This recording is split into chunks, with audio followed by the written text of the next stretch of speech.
Well, they introduced the iMac. It was on a pedestal. The G4 Cube came up from the floor. Phil Schiller had to jump onto an airbag. That's real power. So we got some email from an Apple Store genius. Yeah, last week we were talking about iCloud and who buys more storage for iCloud, and I think I said that I imagined that people would go in not knowing what this error message on their phone means, saying, it says something and about iCloud, blah, blah, blah, fix it, Mr. Genius person at the bar. And what I assume they would do is say, the genius would tell them, oh, it's iCloud, we only give you a certain amount of storage for free, you've run out of that, if you want more, you have to pay, blah, blah, and the customer would be pissed, and they would say, I don't want to pay more money for this stupid thing or whatever, but I figured they would eventually just pay because they just want to keep using their phone the way they used to use it. And then at the end of that, I joked that it said, I guess they could just turn back off stuff entirely if they think nothing will ever happen to their phone.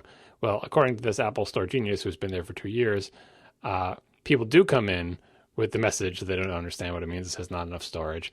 And he says the customer's first reaction is not to pay for something they don't understand. They just turn iCloud backup off and never think about it again.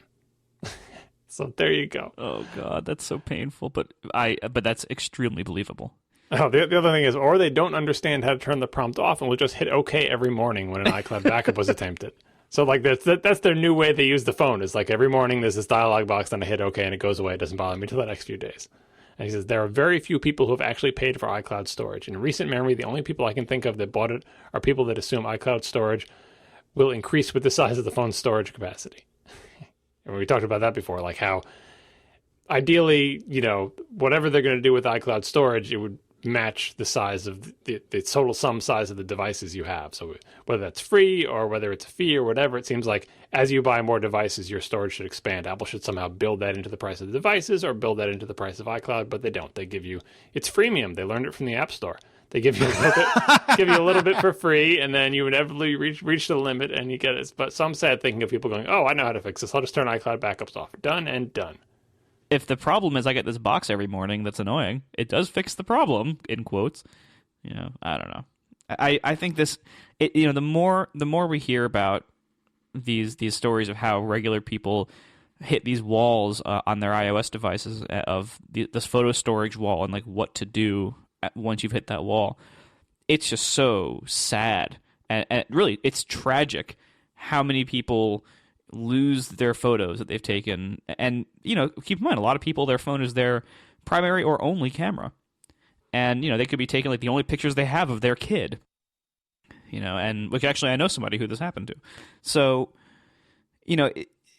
these problems really are affecting a lot of people in very big ways. And I have to imagine, what we have now with iCloud photo backup, this can't be like it. Like this can't be the solution to this problem, period. Like Apple really has to address this in a more serious way. And we've talked so much in the past, I don't want to go over it too much. We've talked so much in the past about the challenges of things like upstream bandwidth and uploading all your photos, and especially what the heck do you do with videos that gain space on the device way faster than most people could upload them to a web service.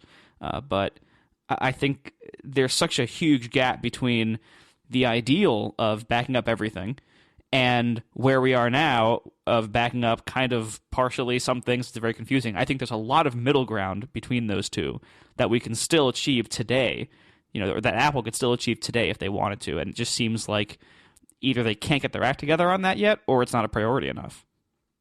Yeah, and I actually have some sort of related follow-up. So last episode, I lamented the fact that I had what I thought was multiple gigabytes of messages data on my iPhone, and it was so much that it was preventing iCloud from backing up my iPhone because I was running out of space and I hadn't paid for any extra, et cetera, et cetera.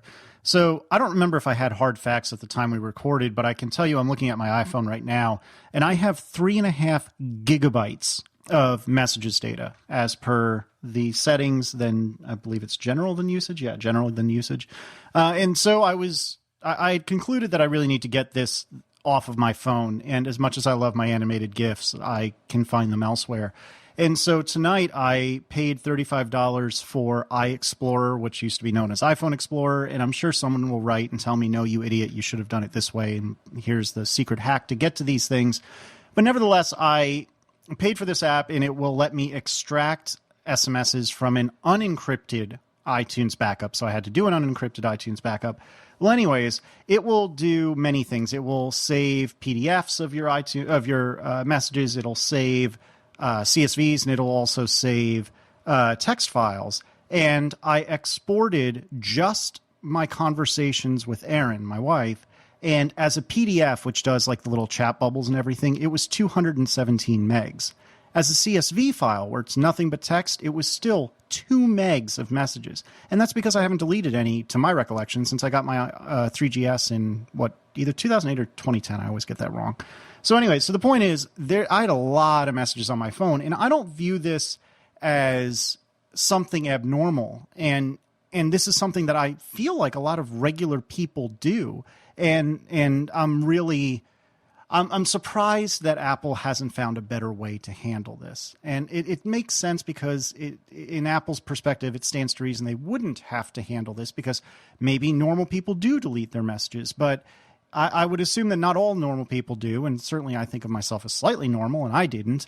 So this is kind of a bummer. And hopefully after the show, I'll be able to go through and delete all of these text messages and all of the animated GIFs and emojis that are associated with them, and hopefully reclaim all that 3.5 gigs and then be able to use iCloud for backups again.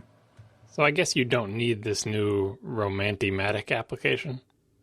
Do you know about this? No. Someone made an application, I think it was Greg Noss or somebody I know from the Incomparable. Oh, is this the thing that like pings you? Reminds you to send nice text messages to your significant other. It seems like you're all set in that regard. Oh, that could have been a fast text feature. It could have been. He doesn't need it, obviously. Clearly not. Which, by the way, I have a new icon for fast text. My internet friend, Jacob Swidek, has been working with me, that poor guy. And I have a new icon. I haven't quite finished the update to fast text, but I don't need to hear any more complaining from John and Marco about the icon soon. I'm going to complain if the new one doesn't have feet. Doesn't have feet. No! I'm sorry. I'm sorry. It's terrible. But the icon is so much better. Oh my goodness, it's so much better. No feet, no sale. Going back a sec to the photo thing, and the messages thing too. It's one of those problems where iOS has this kind of idealized picture of conditions of usage, and this has been a problem with a lot of Apple software. You know, the iPhoto storage and organization methods, iTunes, etc. There's these idealized situations that I guess the designers at Apple figure this is how people use this thing, and they try to hide the complexity of dealing with computers and the reality of computers.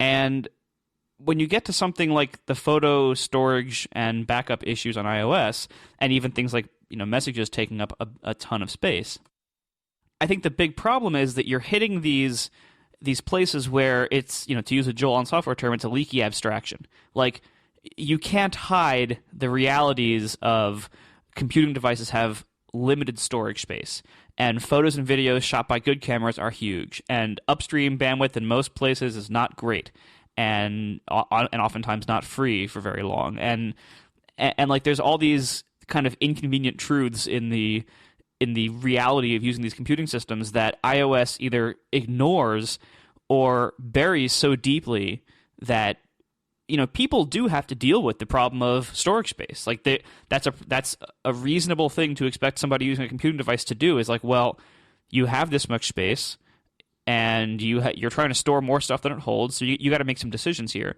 And iOS really makes that hard. Merlin talked about this a lot too. Like, it makes it very hard to know where the storage is being used. It's very hard to control that, to delete things intelligently, to make space intelligently, to know what's being backed up somewhere and what isn't.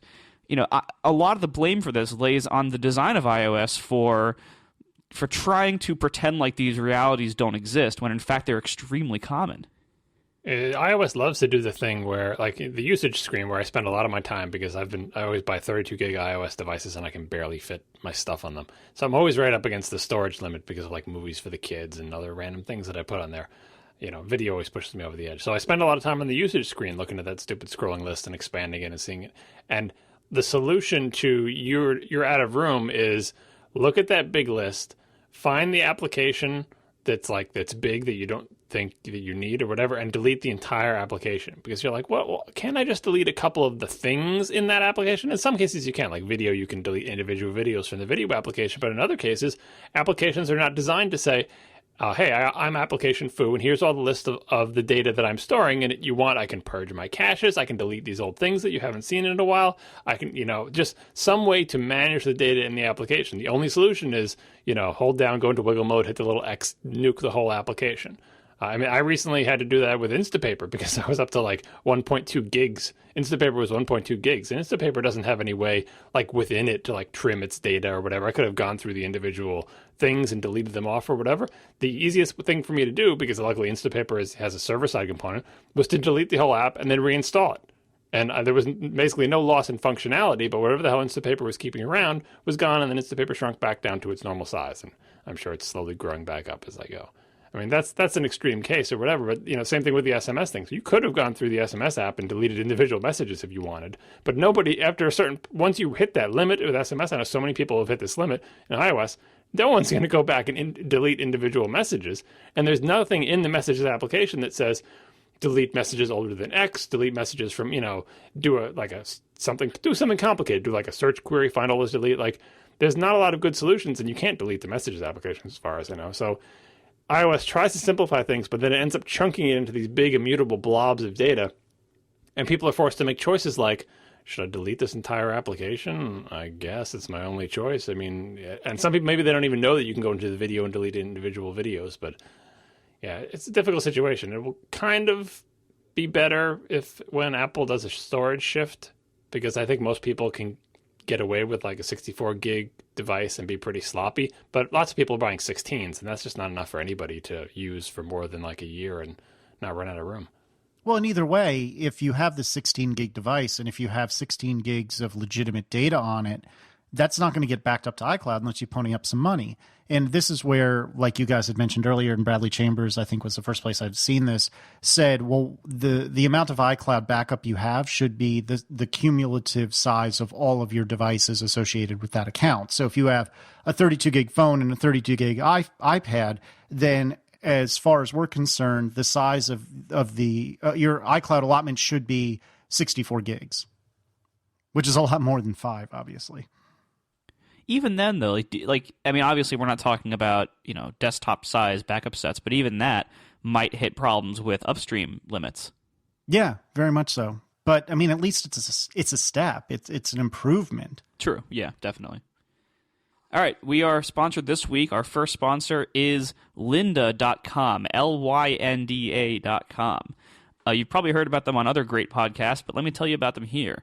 Lynda.com helps anyone learn creative software and business skills to achieve your personal and professional goals.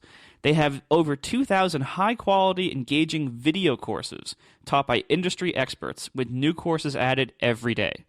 They have a very wide breadth of courses, from beginner to advanced, and the videos, I watched a few of these, I got a chance to earlier today.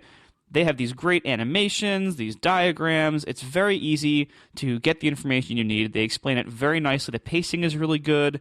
And really, they do have stuff like from beginner to advanced. Like I saw some beginner stuff, and then I saw, like, I went into the Logic section because I edit the podcast in Logic. I got stuff there, and saw some stuff about how to use compressors better and a de-esser, which everyone always says we need, which I haven't used yet. So all that stuff looks really cool. And all this is available from lynda.com for just $25 a month. It's a flat rate with unlimited access to the entire course library on lynda.com. Just $25 a month. They have over 2 million people worldwide sign up for the service that they're educating and teaching. So these videos have expert teachers. The instructors are working professionals in their fields, at the top of their fields, and they have really, like, they're aware of the reality of the internet. They know that you can go on YouTube and you can get a lot of this stuff for free, but the quality there is often pretty lacking, and it's very hard to find good stuff. And I can attest to that. I taught myself a lot of the basics of Logic using YouTube, and it was really hit or miss. Lynda.com is consistent, high quality, very, very high production values. I mentioned earlier they have like all these animations and diagrams and screen recordings and everything, and it's really, really great. So you can watch from anywhere, computer, tablet, mobile device. I even tried it in my flashless Safari, and it works just great in that, so you don't even need Flash on the desktop. So check them out. They cover a huge range, Objective-C, iOS 7. If you want to learn Perl, they even have a Perl 5 course. So I mean, John, I imagine you want to like force your coworkers to take this, right? It's an optimistic view of what will help them. Well, it's beginner to advanced, so maybe we'll see. They have everything. They have Creative Cloud apps, the Adobe apps. They have office productivity apps, accounting like QuickBooks, business skills. You can learn about content marketing, management techniques, negotiation, media production apps. Other, if you want to learn photography, videography, podcasting, tons of stuff. So anyway, go to lynda.com. That's lynda.com/ATP. Now, they know our audience. Normally, they make podcasters say /, but they know that our listeners are good with computers. So lynda.com/ATP, and you can get a 7-day free trial. Thanks a lot to Linda, lynda.com/ATP. So we talked a lot about Google last episode and buying Nest and so on and so forth. And we've had at least a couple of people write in and actually have some really interesting feedback about that. But John, I believe it was you that added something in particular? Yeah, I just wanted to note this one thing that, not to go into too much depth, but we were talking about why they buy Nest. Is it because they want to get into consumer products, because they want more information, blah, blah, blah. And Troy Diamond wrote in to mention one specific product that is actually directly connected to what Nest does, which doesn't necessarily mean that it has anything to do with why they bought Nest, but it's an interesting coincidence. There's this Genie project that they were doing. It's about creating like a smart building for sustainable construction and environmentally friendly buildings and stuff like that. And this was another one of their pie in the sky things that Google does, like self-driving cars or whatever. And apparently they spun it off into another company. So I don't know how much bearing this has on Nest, but it just goes to show that the type of things that Nest is doing, albeit on a very small scale, using technology to make things that we all have that we don't question, like our thermostats or our smoke detectors or whatever, more intelligent to try to make for more efficient building. Google's already gone down that road partially with this project. I should put this link in the show notes if people want to know more. Again, I don't think this has much to do with Nest at all, but it just goes to show that like the similarity of thinking. Like Nest is not too far from something that Google might have done, although the way Google does it is to do some crazy far-reaching sci-fi thing and then just lose interest and spin it off. But Nest actually focuses on one small area and ships a product that people might want to buy. So I think this might turn into the John Siracusiet show, which will probably make a lot of people, including me, very happy. I hear that there's some things going on with TiVo that happened right before we recorded, and we're recording on Wednesday night. Yes, this is late breaking, so there's not much info. Right Breaking before news I was on ATP. right before I was going in to set up my computer to record, someone tweeted some link to a Wired story that TiVo had laid off most of its hardware design team, supposedly, and that they're getting out of the hardware business, which really annoys me, mostly because I don't want to buy the new TiVo that came out. Like when it came out, people are, oh, aren't you going to get this new TiVo? It's supposedly faster, so on and so forth. And I read all the reviews, and I said, no, I'll just wait for the next one, right? Well, maybe there won't be a next one. It's a confusing article where it says they laid off 5 people, and that was most of their hardware design team. I mean, I guess that would explain some things, but I don't know. It's still too early to know if this is like a rumor gone bad, and they just did some sort of reshuffling or whatever. But it seems like TiVo wants to get into the business of supplying software to other people who make set-top boxes and doing server-side DVRs like the AT&T Uverse thing, rather than selling you a box with a hard drive and a CPU that you put in your home. And I kind of like the box with the hard drive and a CPU that you put in your home. So, as I tweeted, does this mean now I have to get one of these TiVos? Because like my television, it's like, well, it's the last one they're making, and when it goes away, who knows what you'll be able to buy? I don't know. I just priced one out, and even with like a discount code that you get for filling out their stupid monthly survey things, it's still like still like a $900 something for me to get the big honkin' TiVo that I want with lifetime service. Wait, what? Are you serious? Half of that is the service cost. So the box itself is $500 or less for the big one that holds like 450 hours of HD content with 6 tuners.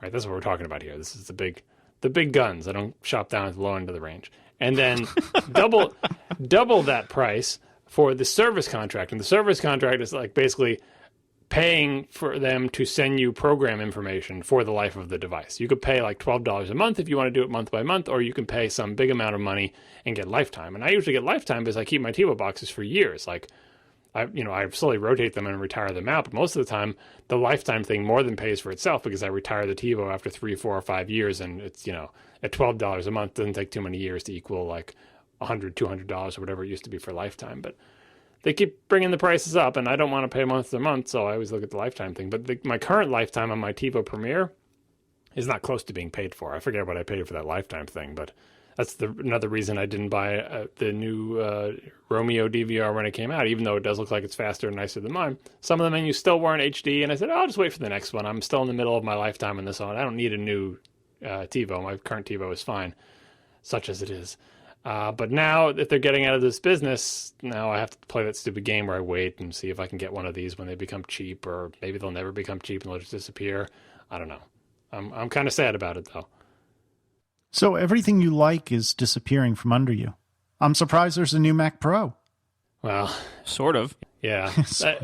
It's not that, like, the TV thing is just like a fluke kind of, because there will be better TVs eventually, like OLEDs will eventually become cheaper and they'll be way better than what I have now. But it's just, that we're in a lull period where the thing that I want is going away and something better will come and replace it, but I don't know when that will be. But the television, it was a clear choice because my old TV, like, you could buy almost any modern TV and it would be better than my old one. Just because technology had moved on in 4 years for plasmas. But for TiVo, my current one is still pretty darn good. It's very reliable. 4 tuners. I don't need 6 tuners. 4 tuners is enough. The only reason I would get the new one is because the UI is faster, and that's the thing that drives me crazy about my current one. That and the stupid ads. So I don't know. I haven't decided what I'm going to do. But I'm sad that they're apparently getting out of the hardware. Like, I still think there's a market for this product. What it does is amazing. People who I know who have never had TiVo and they happen to buy one, like Scott McNulty from The Incomparable had never had a TiVo, I think, and he got one recently. He's just amazed by it. He's like, "Wow, this is great." I'm like, "Yes, I could not, I could not watch television without TiVo. I would never want to use a cable company's DVR. I would never want to not have a DVR. This is how I want to do it. It's just that this hardware could be so much better.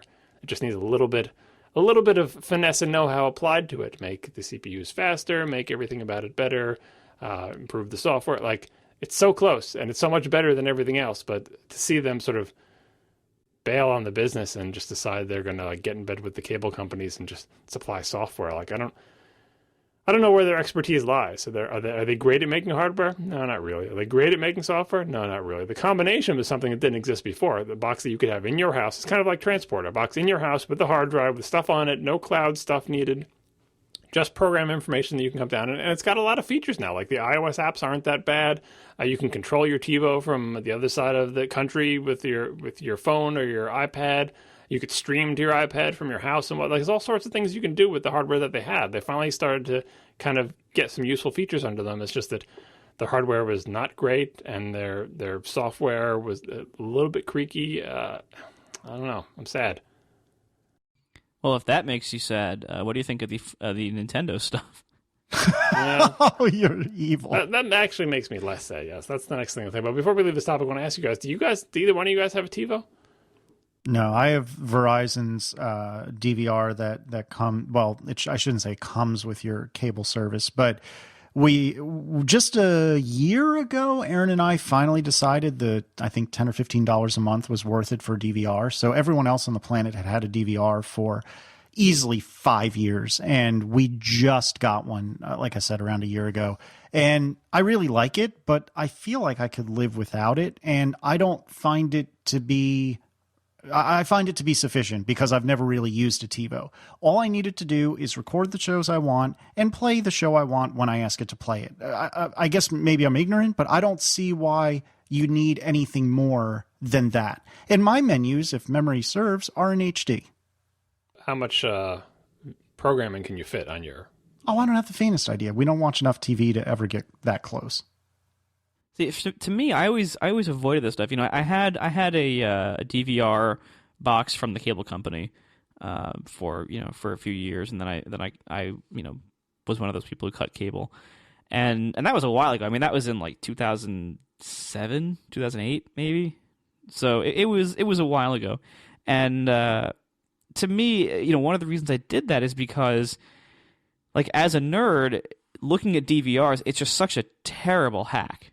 And it's hacks on top of hacks on top of hacks. Mixing in TiVo is even more hacky because then you have to deal with your cable company's crap, and it's layers upon layers of fragile, hacky things that can and often do fail or break. And I would rather just put the same amount of money, really, or less, what ends up being less most of the time, into Netflix and iTunes purchases. And it works for us because the shows we watch are available that way, and the money works out where, like, we don't watch so many shows where that would be prohibitively expensive. It doesn't work for everybody, of course. Like, if you like live sports and stuff like that, it's not going to work. But for us, it works very well, and so to me, that's a much more elegant solution if you can fit within it, because then you don't have to, like, fast forward through commercials. You don't have to worry about what if the thing missed the start time by 5 minutes because something changed at the last second. All that crazy stuff that you have to deal with DVR, storage space. I mean, all that crazy stuff. It's I prefer to just do the, like, 80% solution of I can get 80% of what we want in this far better way that's usually cheaper and has all these other advantages. Like, for example, no commercials ever. All these other advantages. It's just, to me, that's a much more elegant future. And so the idea of buying a really decked out DVR, for me, seems like investing in the wrong future. But that's only because my consumption habits fit within the way I've chosen to do things. There are some advantages even if you're not a heavy TV watcher. Well, if you're a heavy TV watcher like I am and my whole family is, then you can't use a cable company to provide DVR because they don't have enough storage space. Like, my thing has like a 3 terabyte drive in there, and we fill it constantly. We're deleting stuff to make room for things, so we fill the thing up because there's 4 people's worth of programming on there. Actually, we have another 2 terabytes upstairs, and we use the superset of that storage. So and if you're a heavy TV viewer, that's what it's obvious that you can't get by with any other solution. And if you're a heavy TV viewer, that also means you're not content to wait until they show up on iTunes. It's not even the money thing. It's just like, can I watch it right now? It's on right now. Why can't I watch it right now? Or why don't you just torrent it? Isn't it available? Although I got to deal with the torrenting and stuff like that. It's like, this is the solution that gets you the programming you want when you want it, more or less. And if you don't care about that, then yeah, other solutions better. But I would say even if you're not a heavy TV watcher, and even if you don't care about a little bit of delay, the main feature that I think of all these DVRs in the age of cable card is they make it so you don't have to have a cable box. If you think you want to have cable for whatever reason, I can't imagine having a cable box. I've never had a cable box. I've never had a cable box in any house that let me see, maybe in the apartment. I don't think in any house that I've owned I've had a cable box at all. Before around the time my first child was born, we said, okay, we're not going to have time to watch our TV shows the way we normally have, because once you have a kid, you can't be like, oh, it's 8 o'clock, let's go sit down and watch the TV, because that doesn't work anymore. And that's when I sort of said my goodbyes to live TV. It's like saying your goodbyes to the light when you become a vampire. When I got my first TiVo like 9-10 years ago, that was it. I said goodbye to live television. I will never watch live television again. I will never see a commercial again that I don't skip through with a 30-second skip button. Live television is dead to me. Flipping through channels is dead to me. All of that, totally gone. From that point on, for like the past decade of my life, television is I go in front of my television, turn it on, go to some box that's connected to it, and select what I want to watch from it. And it just so happens that TiVo is filled with all the programming that I want to record, in sort of real time. And even when we watch quote unquote live television, we always wait for the commercials to queue up. Like, we don't start watching our 8 o'clock programs until 8:30 because we know we'll never have to see a commercial that way. And you don't have to do it with HBO shows. We can watch them in real time because they have no commercials. So I just think it's a more civilized way to watch television, because cable boxes, DVRs or no, cable boxes are disgusting. Just terrible black boxes with those big red LEDs on them and the horrible remotes they give you. I never want one of those things in my house at all. And this is like, you can buy your own box, get this little cable card, put it in there, get Fios or something in the basement, run the coax up there. It's the same reason I don't use the cable company's router. I don't want their box. I don't want their router. I don't want anything in the house. So for that reason alone, I think if you subscribe to cable, it is better to have one of the smaller TiVo DVRs than to take their cable box. But if you don't want cable, then yeah, the TiVo's not doing anything for you. And if you can get by with I think even Casey, depending on how much you use your Verizon DVR thing, you would probably like a TiVo better, but probably not as to be worth the amount of money that it costs. Although, how much do you pay per month for that DVR thing? I think it's about $15. And I don't debate that a TiVo is surely better in every measurable way, and probably a bunch of immeasurable ones as well. But to me, having never had a DVR before, I'm just excited that I have a machine, if you will, that will record the television shows that we do watch without me having to intervene. And to your point a moment ago, I use the Verizon piece of crap Action Tech router that I was given when we moved into the house in 2008. And I have Ew. You may need some kind of intervention.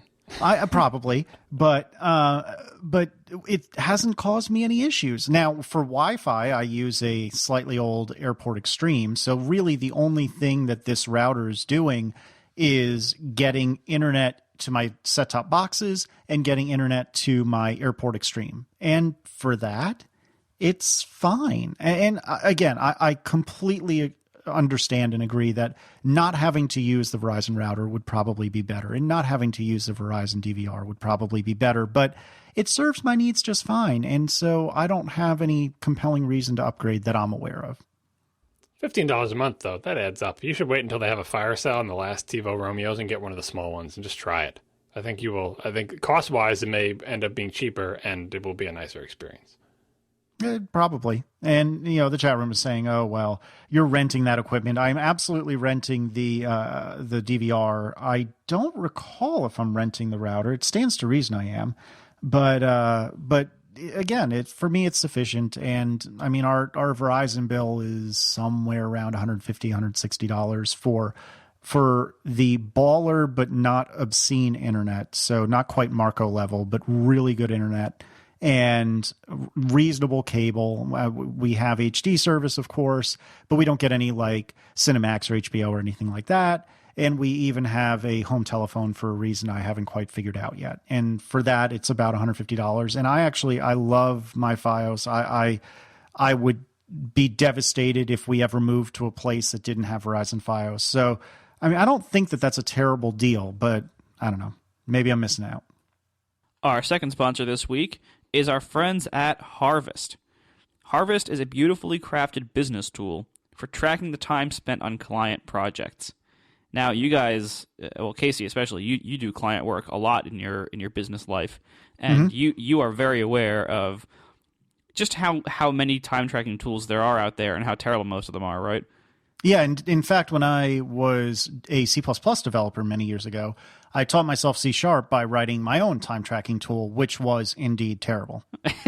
Nice. Well, Harvest fixes all that. Harvest is this great, beautifully crafted tool. You can work from anywhere. You can start a time tracker via your web browser. You can also start on your iPhone or Android device. You won't have to go searching for your timer app or your one particular thing. You just go to Harvest from any device. You can start a timer. You won't have to play the memory game later with your timesheet. You can stay focused on the task at hand. Just start the timer anywhere and get to work. All your tracked hours appear in visual time reports designed to help finish projects on time and within budget. They're big on this whole on time and within budget thing. They really try to get your focus on that to just keep you on track.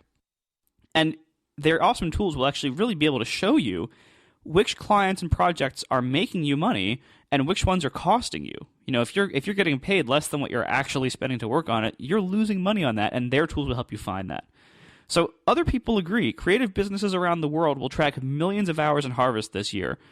So you should join them before 2014 slips away to another poorly tracked year of work. Check out Harvest at getharvest.com, and you can try it free for 30 days.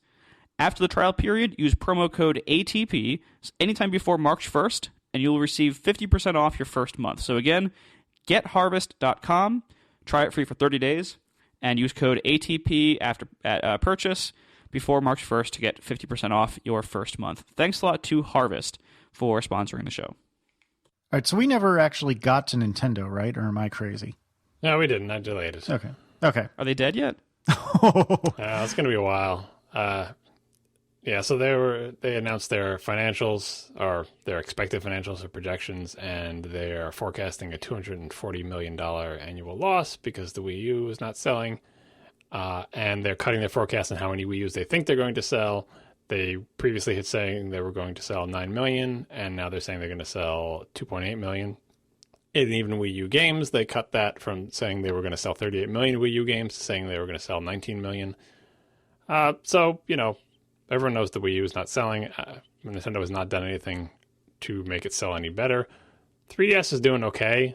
Not great, not terrible. It was actually the best-selling console for all of 2013, which is not that impressive because what did it compete with in 2013? A bunch of old consoles that were on their way out the door, but it was also the best-selling console in December, which is kind of impressive because in December the new consoles were just coming out, and you think they sold like $1 million a million units in the first day or whatever.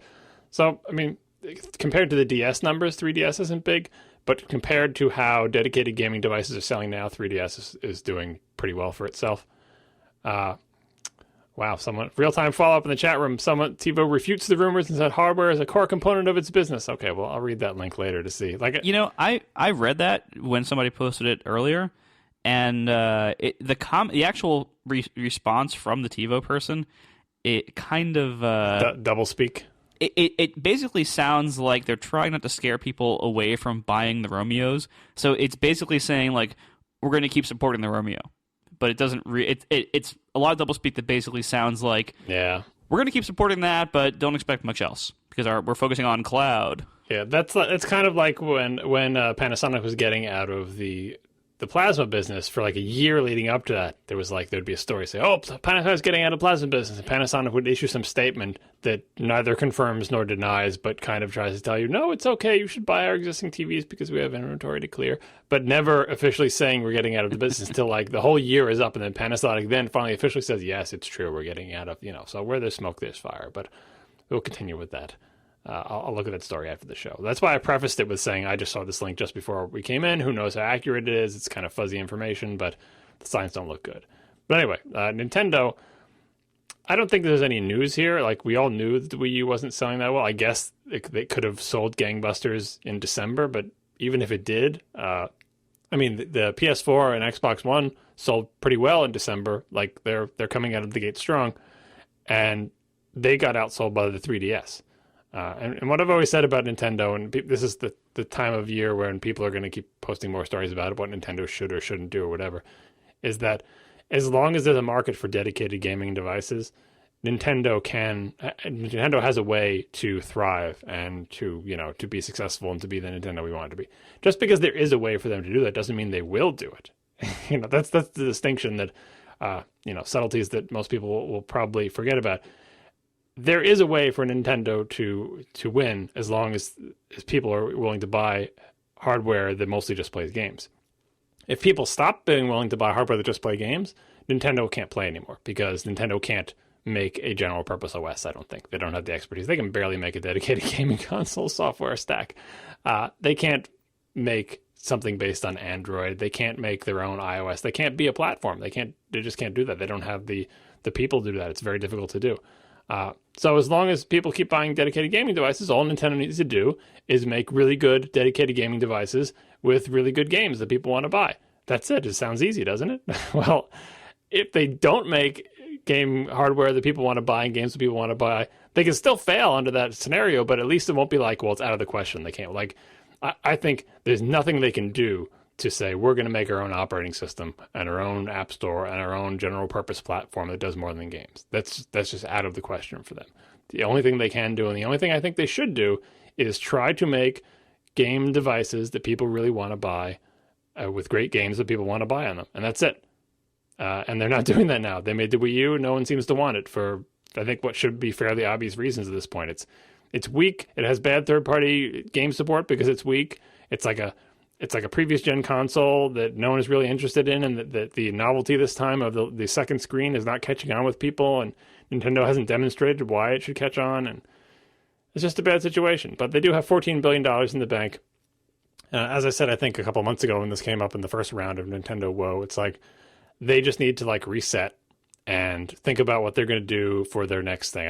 They don't need to give up on the Wii U. They still need to put out whatever games they have planned for the Wii U, even if it doesn't sell a lot of units. And third-party support is just disappearing for the Wii U, because who the hell is going to make a game for a crappy console that can't run modern games and has very few, and is not selling a lot of units? No one's going to sign up to make games for that. It's just grim. But Nintendo will make games for it because Nintendo will make money off its games for it.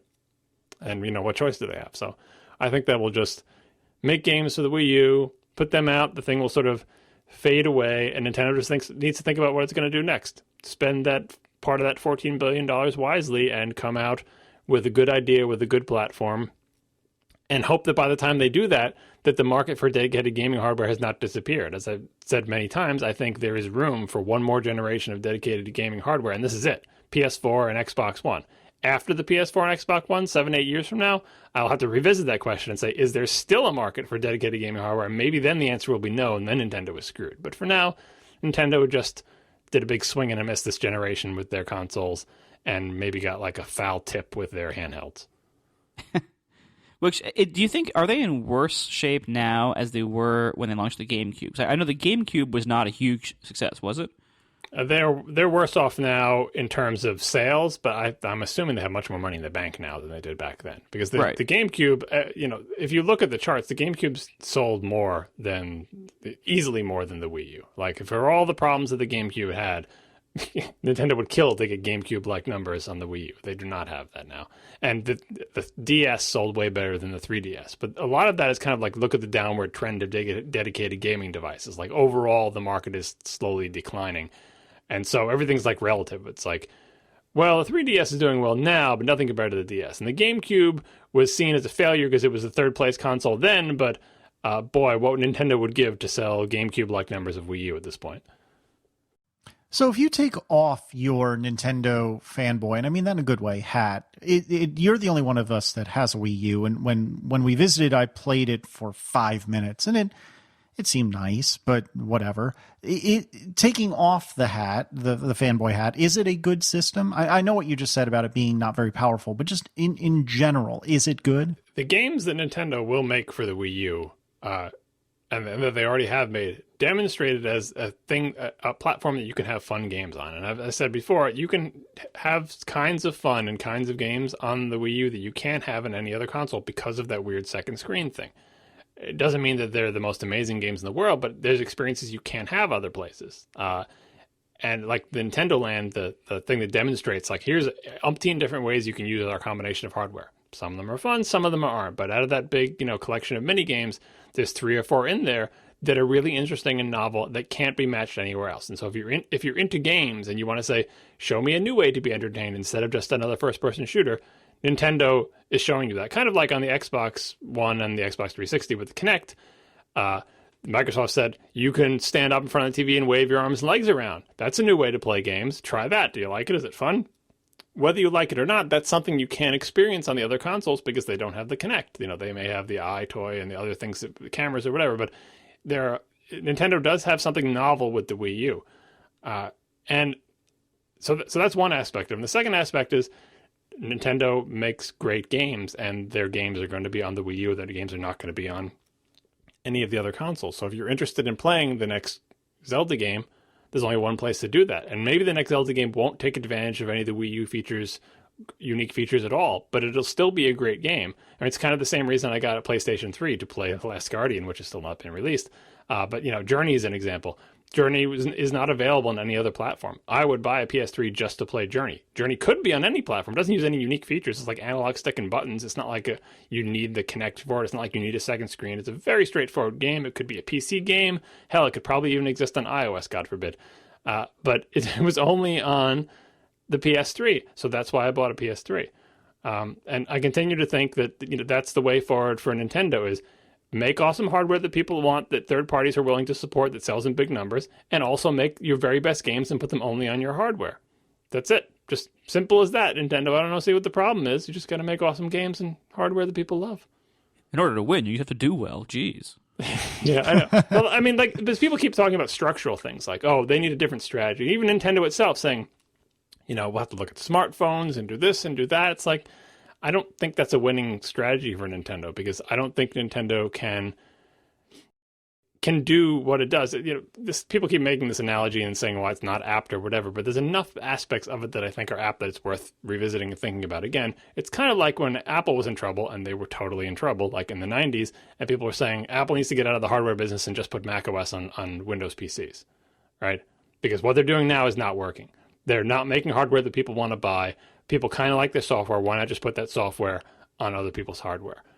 And you could argue that Had Steve Jobs not returned, Apple would have gone down the tubes and gone bankrupt, and people would have said, see, you should have just put macOS on PC hardware. Your stupid thing of selling, why did you keep doing that? Why did you keeping your software just to your hardware that nobody wanted? Why didn't you just put it on generic x86 hardware?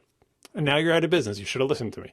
But instead, Steve Jobs came back and did like the thing that I'm teasingly saying is so easy. How about you just make computers that people actually want to buy? And then they'll, you put your good software on it, you make that even better too. And then when you have hardware and software that people want to buy, you can become successful. That's not as simple as that because Apple did other things as well. But there is a definite analogy in that what Nintendo makes is a combination of hardware and software that gives a unique experience that is potentially better than all of its competitors, and that's why people buy it. People bought the Wii because it was crazy waggly remote mixed with some software that made that crazy waggly remote fun. That's it. All you got to do is make something that people want to buy. And if you said, okay, well, why don't you just make software? All you got to do is make software that people want to buy. How many copies of software does Nintendo need to sell for iOS to make the kind of money they make even off of their crappy failing Wii U and their so-so 3DS? 3DS games are like $30 a pop. Wii U games are like $60 a pop. And, and they got to be making money in the Wii U consoles itself.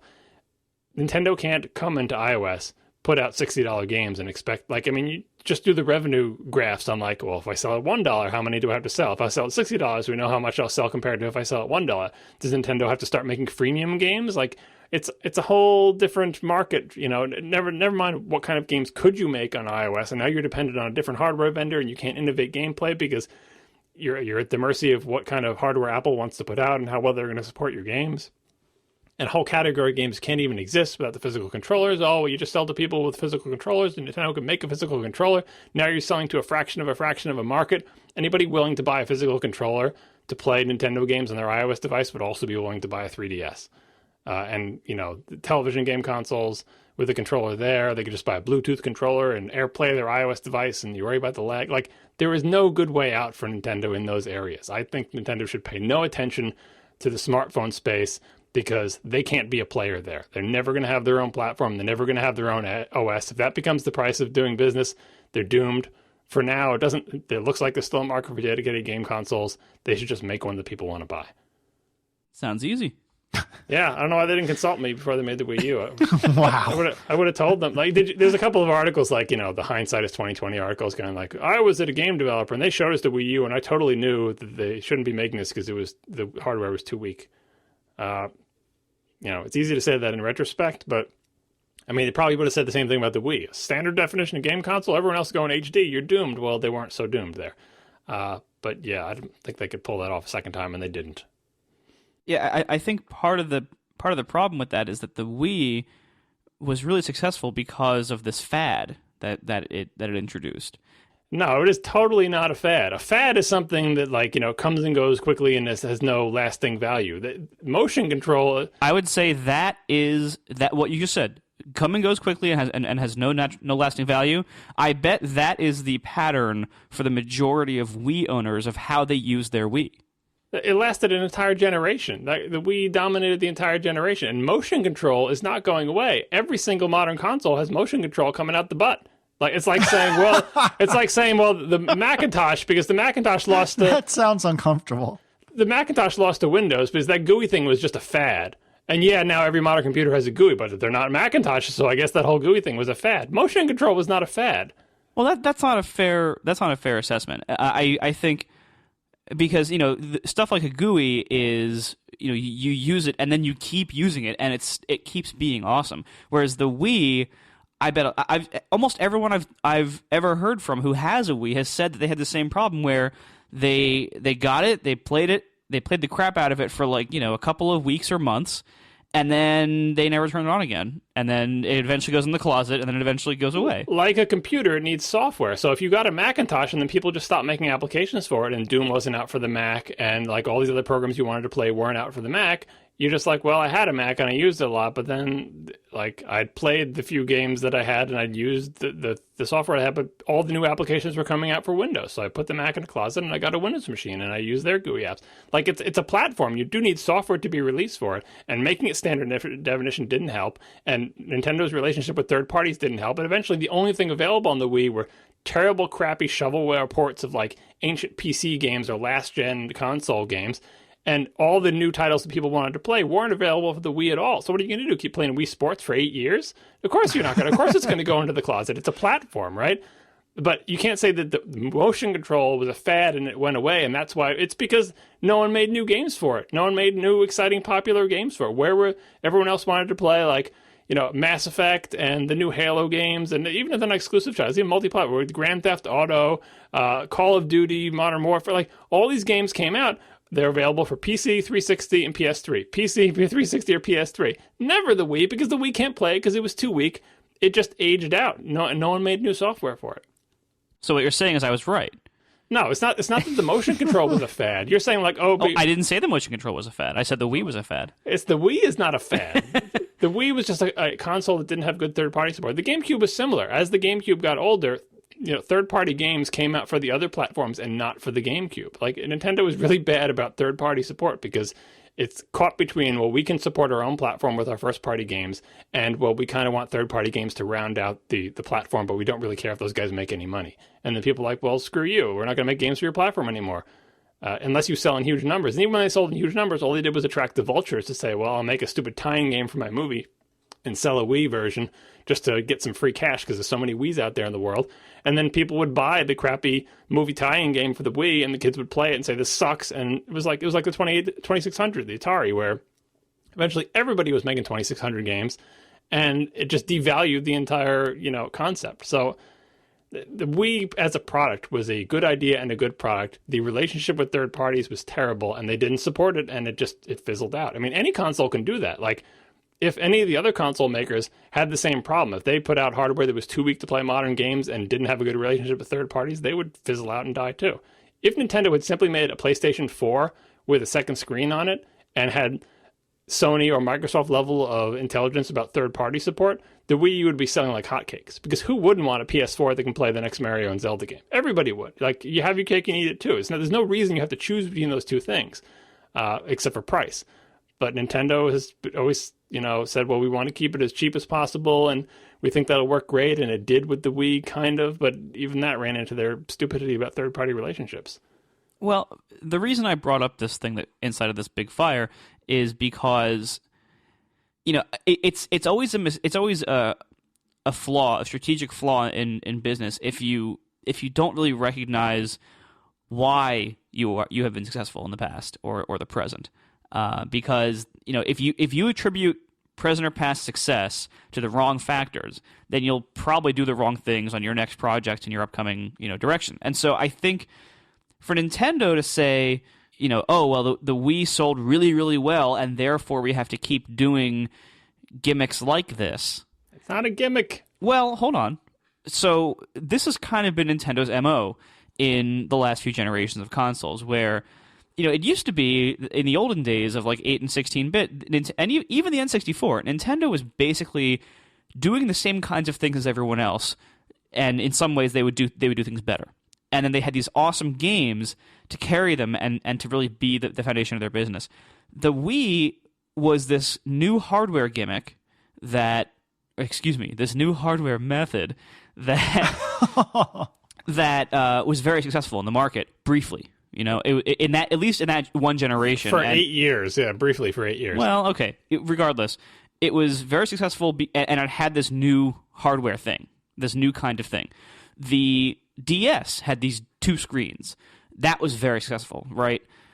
But is the reason it was very successful because it had two screens, or because Nintendo made really good games and they happened to make the best portable game system and it happened to have two screens? You're right that they're misattributing things, but it's not that misattribution, because the Wii sold in the amazing numbers it did because it had a novel input method, right? Their problem, here's the Nintendo's problem, is they competed with, Sony and the original PlayStation 1 and the Nintendo 64. That was kind of where the turning point was for them. And a little bit of the SNES as well. And they didn't do as well as they thought they should. They said, we have a great product. We have great games. Why are we losing to Sony, this newcomer into the market? Why are we having trouble with Sega and their, Genesis and stuff like that?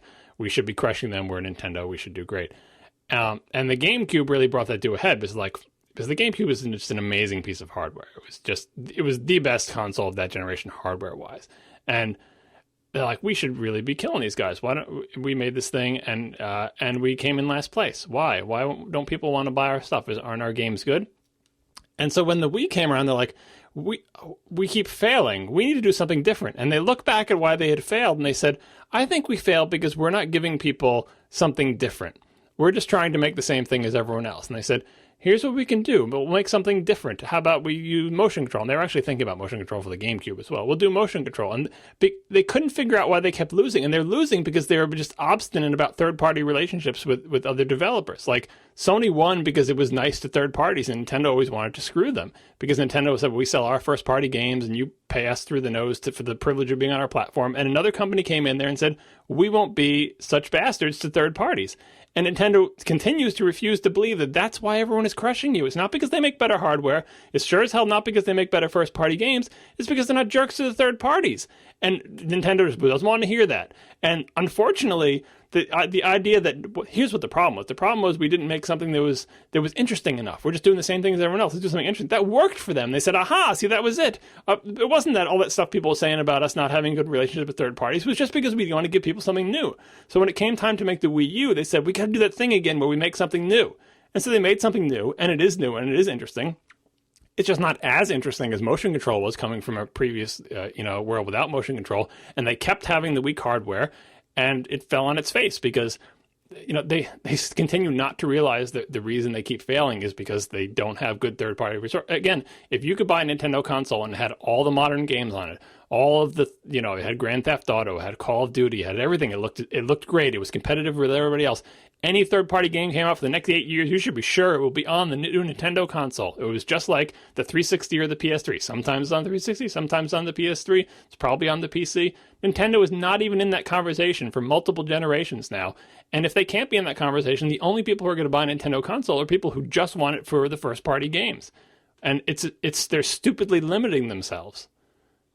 I almost wonder if there's a parallel to Apple here in that Apple is getting more and more anger directed at them by third-party developers. We've gone through the ratings kerfuffle 1,000 times and the review kerfuffle 1,000 times, and I was fiddling with certificates and provisioning profiles last night for Fast Text, and I wanted to throw myself off the roof of my house.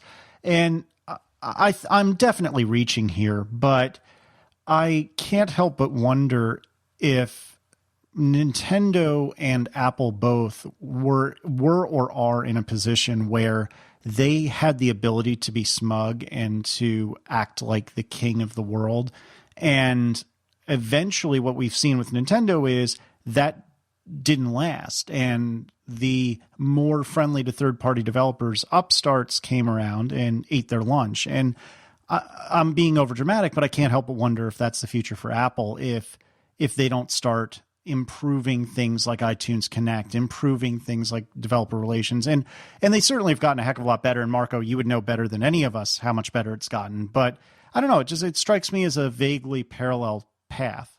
Yeah, the difference with Nintendo is that their heyday, when they really were the king, was back with the NES. That was so long ago, and maybe the SNES. And it's just like, it's that carryover. It's kind of more like Microsoft, where they weren't as dominant as long as Microsoft was, but they were as dominant as Microsoft for a brief moment in time.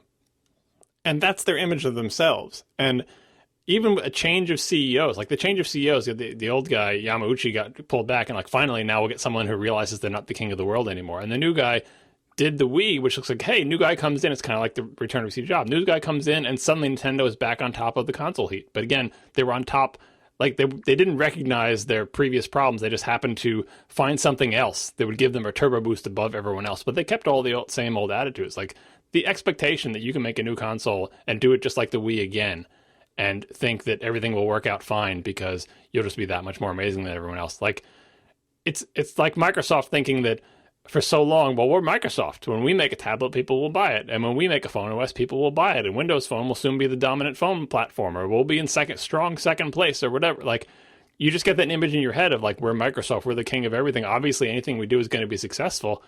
And it takes repeated failures to get through your corporate head that actually, no, that's not, you're not going to automatically win. You can't do that. You have to, developer tools, like, it is kind of like it's more like Apple did it to the other developer tools with Phone OS. Like, if you look at Apple's developer tools for writing apps for iOS, yeah, we may complain about them and everything, but compare it to phone development before the iPhone. Like, using Xcode to write applications for iOS is so far beyond using whatever the SDK to write Nokia phones, Nokia apps or whatever. It's like night and day. And so no wonder suddenly Apple has tons of third-party support for applications and every other phone platform just goes away. At this point, Nintendo's not that bad compared to their competitors, but Nintendo's strength is not making developer tools or middleware or other things. Not that it's really Sony's or Microsoft's strength either, but Sony and Microsoft have gotten better at it faster than Nintendo. Same thing with online, Xbox Live and the PlayStation Network. Again, they're not great at it, but Nintendo is terrible. And so it's kind of like Nintendo was the king a long time ago, and it does everything worse than all of its competitors now except make fun games. And that stuff is coming home to roost. Do you think some part of it also is, back in the 8 and 16-bit era, actually even the 32/64 era, the first one, that back then the best games for a platform, both the best critically acclaimed ones and the ones that would sell the most, were usually first-party games by the platform vendor. And that is no longer the case these days, as far as I know. It seems like these days the big blockbuster games are made by third parties who have really no reason, unless they have some kind of big pricey business deal, they really have no reason to limit themselves to just one of the consoles. And so it becomes, like if you want to play the latest Call of Duty or the latest Madden football, you can do it on anything.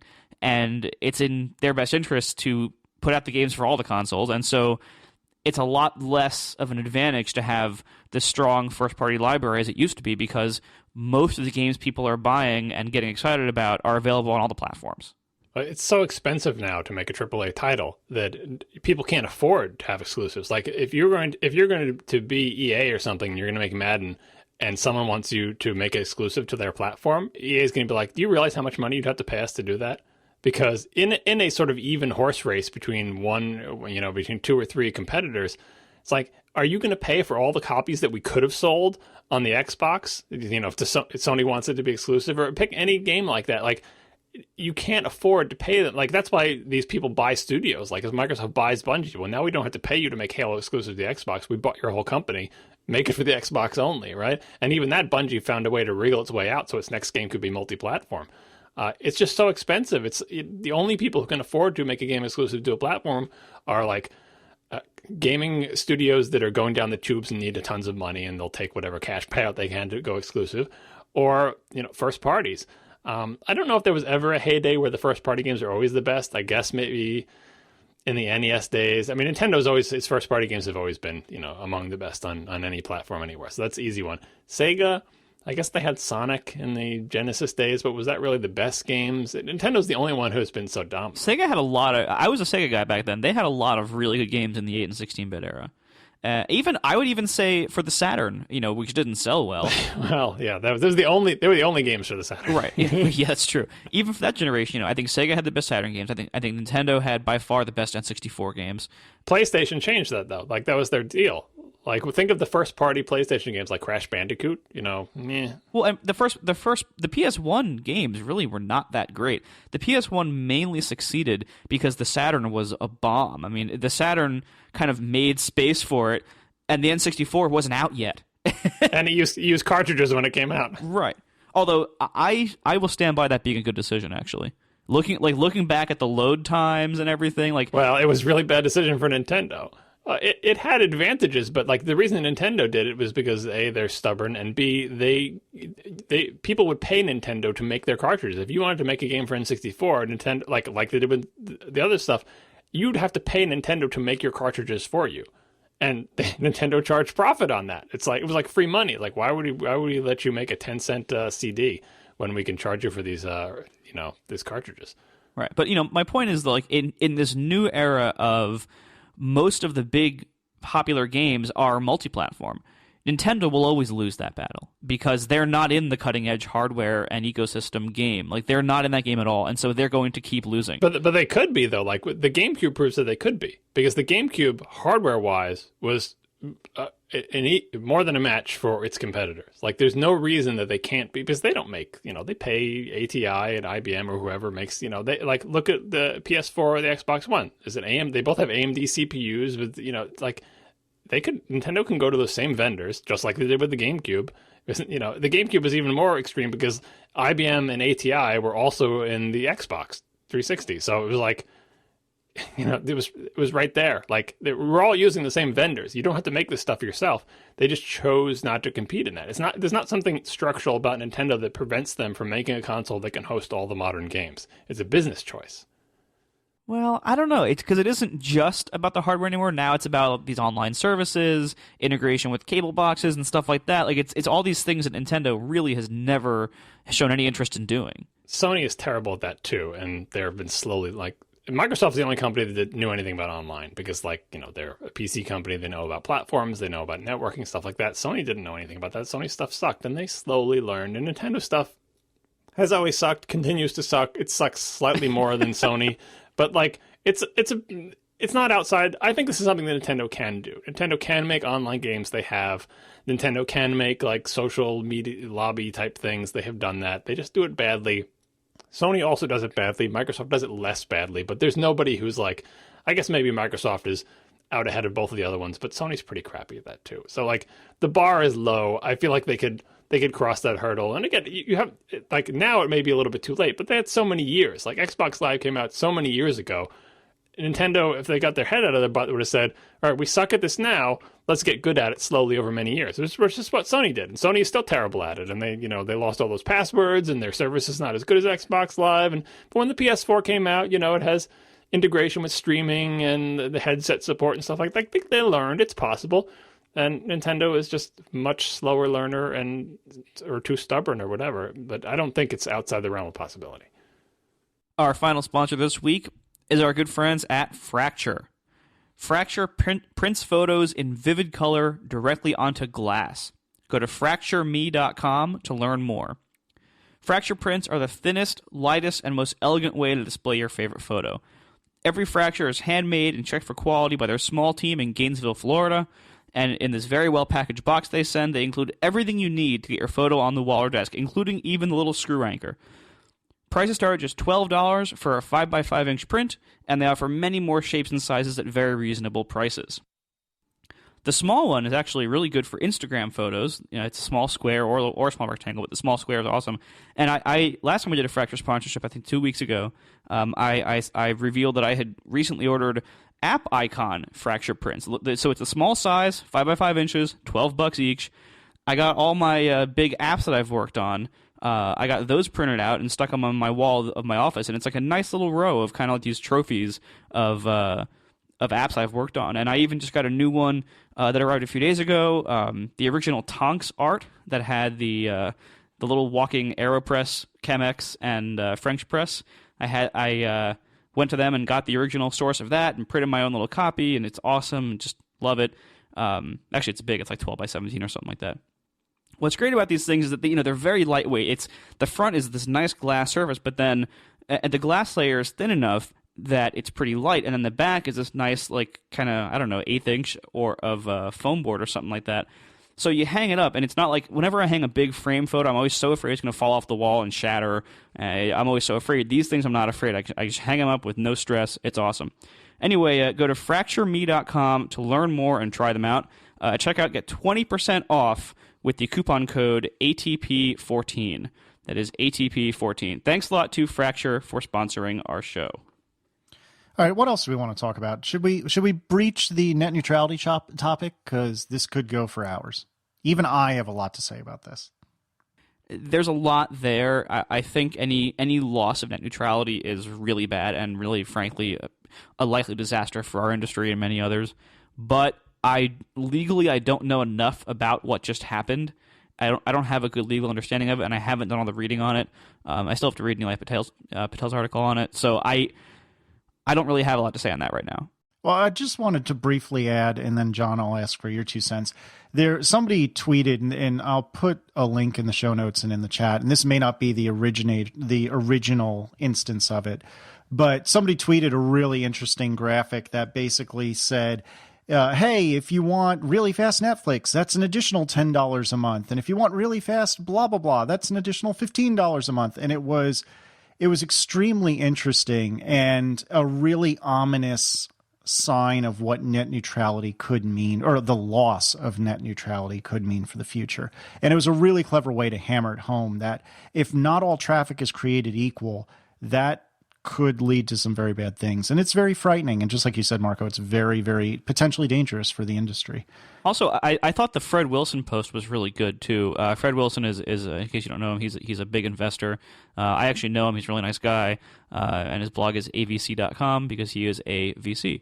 Anyway, he had this great post on it, basically just like these scenarios of these theoretical future investor meetings where he's meeting some young startup founder who wants to get some funding, and they're describing like, oh well, I had this great idea for this new music startup where this is like a new streaming service. It's going to have these differences from the other streaming services, and he's like, sorry, we can't take that because Apple and RDO and Spotify and Beats have all paid all the telcos to get their transfer to not count towards your data allotment, and you won't have that power or money, so no one's going to buy your service because it's going to count against their data, so we're not going to fund you.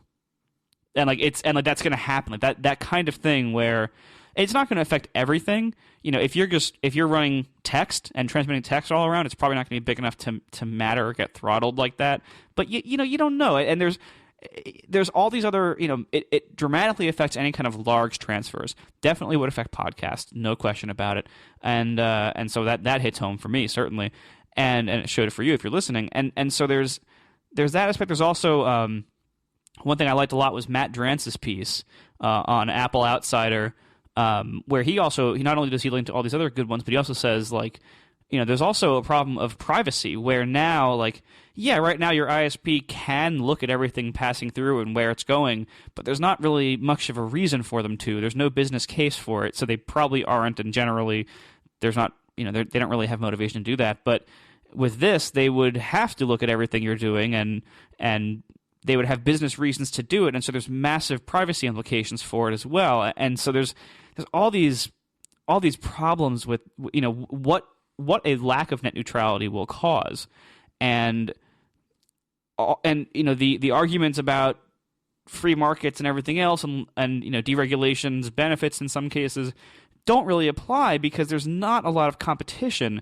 in most broadband markets. And mobile, the rules are different, and I don't know enough about this to really talk at length, but the rules are different for mobile networks, and you could look at that and say, well, mobile is competition for the broadband, which it is, but as long as mobile data caps can be burned up with like watching Netflix for an hour, I don't think we're in the same league here, and so home broadband still has a big role for a lot of people, and as the cable companies and phone companies and these home broadband companies, as they add things like phone service to them and their own on-demand video, and as people start cutting cable service to say, oh, well, I don't need to pay for your TV service because I just buy everything online, those ISPs are going to have more and more really big business reasons to do evil crap like this, to do things like throttle Netflix, throttle Skype, all these, look at what happened with Vonage forever ago. Like, that was one of these first cases. They're going to have reasons to do all this stuff, big business reasons, and so they're going to do it. It's not like they have morals and are sitting around saying, "Oh yeah, we're Verizon, we're Comcast, we're just going to be nice to our customers." No, they're going to screw you at every chance you possibly get. I mean, come on, these companies they have it in their DNA to be complete to everybody. That's every company. That's how companies work. That's if there's a business case to do some big thing, they're going to do it. And so it would be foolish to think that if these companies were permitted to do stuff like this, that they wouldn't do it. Of course, they're going to do it. And where are you going to turn? There's nowhere to go. Chances are, most people have at most 2 options for their broadband at home. Usually you can choose between one cable company and one DSL company in the U.S. And I think in the rest of the world, it's some places are better, some places are worse. I think overall it's not that much better on average. It might even be worse. Yeah, generally speaking, you have between 1 and 2 broadband companies to choose from in the U.S. And so, if and in most places those 1 or 2 are like the same 1 or 2. Like there's not that many ISPs. There's like 5 or 6 big ones in the whole country maybe, and so it doesn't take much. Like if Comcast or Verizon say, okay, we're not doing this thing, that's gonna affect like a quarter of the country or something. It's a big number, and so this is a big deal, and we need regulation. Like the role of government regulation is where the market can't do the right thing for whatever reason, where it's dysfunctional or impossible or completely impractical for the market to do the things that are best for the people, best for the overall industry. That's when government regulation is most needed, and that's definitely the case with broadband. Broadband, there is no competition, and we need the government regulation, and it's not happening, and that's really scary.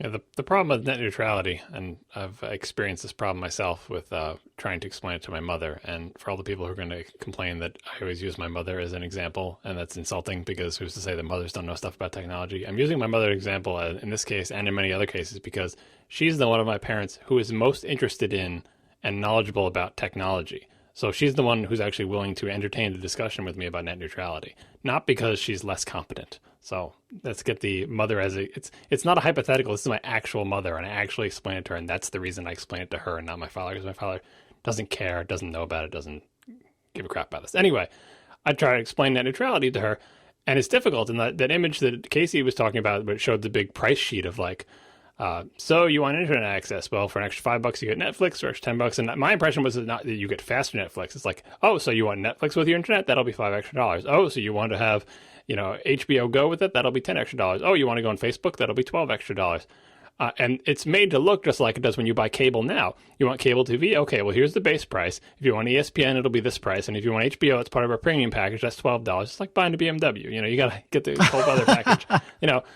The problem with that image, as terrifying as it is to nerds, is that to a regular person, you're like, oh, well, that's already how I buy TV, and that's not that bad. And we're like, no, it's terrible when you buy TV. Don't you understand? And with the television, it's terrible in some ways, but on the other hand, it also subsidizes a lot of channels. So there are good things about bundling and bad things. But in general, if you go from a situation, like it's different because those are services that are being bundled together in a package of things that you have to pay for and all those things you have to pay for. This is basically taking a wire and saying we're only going to let certain, it's a negative instead of a positive. We're only going to let certain things through it. Oh, so you want us to let Netflix traffic in? Pay us this amount of money, and now we'll let Netflix traffic go through to your house. That's not an internet service provider anymore. I don't know what that is, but that's not someone providing you access to the internet. That's someone preventing you from having access to the internet to varying degrees based on how much you're going to pay them or how much they're going to pay the companies or whatever.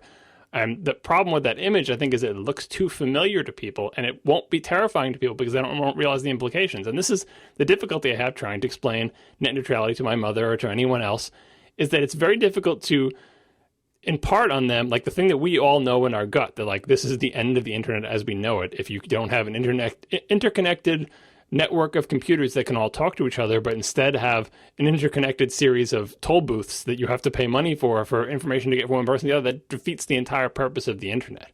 And, ISPs don't want to be dumb pipes, and we all want them to be dumb pipes. And that's the constant tension that's there between us and them. And the role of government regulation, like in any free market type system, it's not like when companies can't do the right thing. It's the incentives are aligned for companies to maximize their profits. And if those are the only incentives in the system, then yeah, the companies will go off and do those things that will cause incredible damage in the long run because that will make them the most profits. They'll, become a monopoly, so we have anti-monopoly laws. And they'll, if they will end net neutrality because it will make them more money, we need a counterbalance to that. And the counterbalance can't be other private market companies. Like that's something someone said to me on Twitter. Well, if ISPs do this, won't other net neutral ISPs crop up to compete with them? That's an interesting fantasy scenario, but unfortunately, with the exception of wireless, all of the wires and fiber optic cables going to people's houses is the barrier to entry to saying, okay, well, Comcast is terrible and Verizon is terrible, and they're all net neutral anymore. I'm going to start my own ISP. Great. Well, let me know when you run wires to everybody's house in the United States. That's a significant barrier to entry. Or even for wireless, let me know when you paid for all the spectrum you plan to use. And again, the regulations are different about divvying up spectrum between people and common carrier stuff. And the same thing with the wires. There's some regulations in this area already. But you can't rely on the private market not to totally get away, totally remove net neutrality, because it will make them more money. And if there are companies, they're trying to make more money. They're not trying to be magnanimous or advanced civilization. They're trying to make more profit. So there needs to be a counterbalance to that. And that's why all the nerds are hoping the government will fulfill its role as being a counterbalance to private industry, to prevent private industry from doing what it does. Like, those machines are aligned in a certain way to make money, and we should let them run off and do that right up to the point where they start causing damage, and there needs to be a counterbalance. And it's too esoteric and weird and nerdy, and even if it slowly happens, like it would just happen in pieces one at a time, and everyone who it was happening to would just simply accept it as the way things are until 2 generations from now, the internet could be dead as we know it, and no one would care, and no one would ever put up a fuss. It's one of those type of things, like a slow-moving type of disaster where you have to kind of be a little bit Chicken Little and say the sky is falling to get people's attention. Otherwise, this terrible thing will slowly happen to them, and they'll accept it. Like, they won't even wake up one day and be in a dystopia. They'll just be like, well, it's just the way things are. It's just the way things have always been. Oh, well. I'm glad we don't have much to say about this. Yeah, we'll have to talk about it some other time.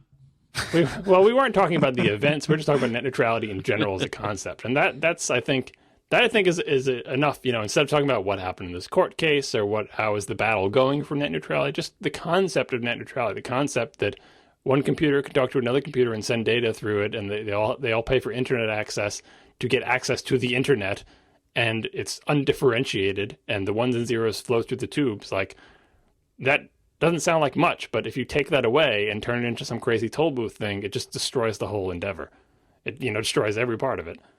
And even as someone who doesn't directly make my living on the internet in the same way that, say, Marco does, obviously I still indirectly make my living on the internet because the consulting that I do in my day job is all web-based.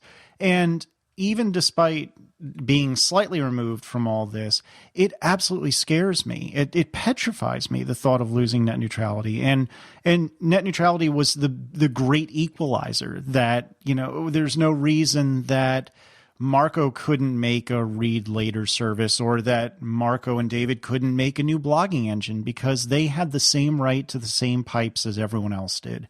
And to take that away, that's scary. We're in such a wonderful time right now where anyone in I guess you could argue anyone in a garage could always do something incredible, but it's so much easier now. I mean, hey, look at the three of us, 3 people in 3, converted bedrooms in 3 houses across the eastern United States are able to reach tens of thousands of people on a weekly basis. And that's really powerful and really incredible. And we're very lucky for that. The 3 of us most especially, but I like to think all of our listeners as well.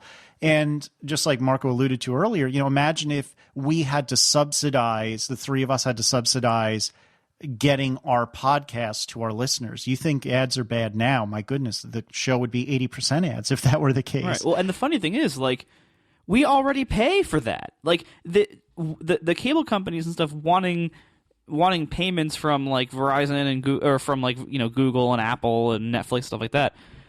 Google and Apple and Netflix are already paying to upload that data. Like, they're already paying for their data centers to have connectivity to all the big backbones. And, like, we already pay for the bandwidth for this show. And thank God Libsyn is unlimited, because if Libsyn wasn't unlimited, this show would cost like $1,000 a month in bandwidth alone. And, we already pay for that. Everyone already pays for their upstream bandwidth. And the cable companies don't get that money directly. They are offering access to these big backbones, and I don't unfortunately know the details of how all of that works and the way peering agreements work and who pays who in all the cases and everything. But they didn't build that infrastructure. They have parts of it. They have their own infrastructure to the home, but like they are offering you this product that's out there that everyone else is already paying to be into, and they want money too. Like they want a cut too, even though no one's ever had to pay for that before. to get to that last mile. The thing is, like, data is not water. Like, there's not a volume of water going through pipes. Like, well, a certain volume of water goes through our pipes, and they wear down our pipes, and we have maintenance for our valves in the pipes. And there is telecom equipment that you have to have, but like at a certain point, like once you have the equipment set up, the amount of data going through it, if it's anything less than 100% or 90% of the capacity, or if you're using 1% of the capacity of the hardware, that's just wasted. Like, it's not as if, well, there'll be less wear and tear on our routers now that there's less traffic on them. I mean, I guess someone's going to write in and say, well, the heat generated by a fully stressed route, blah, blah. You know what I mean? Like, but it's not the same as paying for like cars going over roads. Cars destroy roads as they go over them, right? And it's not water through a pipe. Like, at a certain point, you would it's the marginal cost of putting extra data, which is why they have these peering agreements. It's like, well, otherwise this bandwidth would just be idle. So I'll pay you and you'll pay me and it'll all work out. And there's all this strange kind of make-believe money changing hands or peering agreements just to make the entire internet work, because the data has to change hands. It has to go from one place to the other. And everyone is always jockeying for position of who can make a little bit more money off of this. But in the end, what we just want it to be is the internet, this conceptual thing, kind of like iCloud, that is just a giant umbrella term for these huge networks of computers and hardware and wires and software that is run by a giant conglomeration of people all trying to make this one big sort of emergent living entity called the internet work, where any computer can talk to any other computer if it has its IP address. IPv6 will be a topic for another show. And that's the system we're trying to preserve here. And at every turn, like, companies are trying to say, yeah, but we can make more money if X, Y, and Z, and it's terrible. And like the worst argument I hear about this is like the free market thing. Like, government regulation is bad. You're stifling competition and blah, blah, blah. And Marco talked about it before. The net neutral internet has been the largest driver of free market, like capitalism and economic growth that the world has ever seen. Like, two guys start Tumblr and it makes how many billion dollars did Yahoo pay for it or whatever? Like, if you don't have a net neutral internet and can't let two guys, like, it is, if you take that away and say, well, now only the big guys can, like, you have destroyed so much more of the economy. Like, yes, you made the ISPs get richer. The price has been like a huge amount of innovation and market value that you've totally destroyed by not making it easy to enter this market. Like, it's so incredibly short-sighted for people to say government regulation is always bad, free market is better, because the internet is the free market. It is the thing that has enabled more businesses to spring into existence, to add value to the economy, to employ people than any other invention in the entire world. And to destroy that just so ISPs can make more money, it's so insane. And again, this entire concept and all this is so hard to explain to people who don't know or care about it, which is why I fear every day that we will never have sane laws in this area, because no one understands the issues involved. Or no lawmakers do. If you look at the history of actions taken by the FCC in the last 15, 20 years, like, there's not a lot of things in there that give you a lot of confidence that they're going to do the right thing here. No, like, it's terrible. It's too nuanced and esoteric, and and even like Lawrence Lessig up there and other people who are trying to explain it, like, they do such a good job at explaining. Like, surely now you must understand it. He did such a good job of explaining that. And like, nope, still don't get it. I need campaign donations from Comcast. I'm screwing everybody. It's miserable. Well, with that, let's wrap it up for the week. Thanks a lot to our three sponsors, lynda.com, Harvest, and Fracture. And we will see you next week. Now the show is over. They didn't even mean to begin, 'cause it was accidental. Oh, it was accidental. John didn't do any research. Marco and Casey wouldn't let him, 'cause it was accidental. Oh, it was accidental. And you can find the show notes at atp.fm. And if you're into Twitter, you can follow them at CASEYLISS. So that's Casey Liss, MARCOARMENT, Marco Arment, SIRAC, USA Syracuse. It's accidental. They didn't mean to. Accidental. Tech podcast so long. Yeah, so I ended us on a sour note. Sorry about that. Yeah. Any discussion of technology and politics is going to be sad. Yeah. That's true. Oh, it's so painful. You want to talk about the iPad Pro at all? It's the after show. It doesn't matter. Save that for another show, because I think it's worth being an actual Well, topic. unfortunately, the prompt kind of beat us to it, and they did a better job of it. Did you hear Federico Viticci's discussion about this with, I think it was just Mike that week, on the prompt, like I think last week or 2 weeks ago? I think it was last week. I'm still in the middle of the giant iPhone keynote episode. That's good. I'm kind of mad that we didn't think of doing that, you know? Oh, I know. Me too. It's so good. I don't think I'd want to record that episode, but I'll listen to it. Exactly. Well, that's one of those things. Like when they record, when they put that out there, I saw that and I was in my list, and I was skeptical. I was like, man, I got to listen to a 2-hour plus podcast. Come on, I heard the iPhone keynote. Like I watched it. Like I don't need to watch this or listen to this. And then I listened to it, and it was so good. And when it ended, I was like, oh, that's it. Like that's when you know that you don't need to worry about cutting your show any shorter. Like if people are going to listen to it and say, wow, that's like, I'm kind of upset there's not more of that, even after 2 hours and 10 minutes or whatever it was. That's really good, and they hit it out of the park with that. That was so good. Yeah, the show was good in general, or really good in general. But God, that episode was so annoyingly good, and I'm really jealous, and I'm bitter it wasn't us. Well, because what was good about it was that they didn't just go through the Apple keynote and say, oh, here's what happened, then this happened. They gave really good context of what the situation was at that time and right before that time, and why some of these things were so groundbreaking. And a lot of that stuff I had forgotten about. Like why some of that stuff was so impressive, how the room reacted to seeing like scrolling a table view for the first time by touch. Like that was a big reaction. And like you think about it, why that was a big reaction, because of what we had before the iPhone. And it was really good. It was like the context they provided was very, very good, and made it extremely listenable and very interesting, and very upsetting when it ended. Even if you've heard the iPhone keynote a million times before, it's still worth it. They need more old people on the show, though, because their history, a lot of them, their history of like watching Apple had like started around the time of the iPhone. Like that wasn't Apple's first keynote. They'd kind of been doing this whole keynote thing for a while since then. So as always, I wanted an old person like me on the show to say, well, when they introduced the iMac, it was on a pedestal. The G4 Cube came up from the floor. Phil Schiller had to jump onto an airbag. That's real power. Goodness. The reference that none of you will get. All right, it's fine. Nope. I was just started listening to Marco on Unprofessional and realizing the depths of his pop culture lack of knowledge. Sorry. It's all right. I think Casey would say. I don't know what Casey's excuse is. Well, why does Marco have an excuse? Well, he's unique. Maybe you have proximity to Marco has prevented you from engaging in the culture of producing entertainment.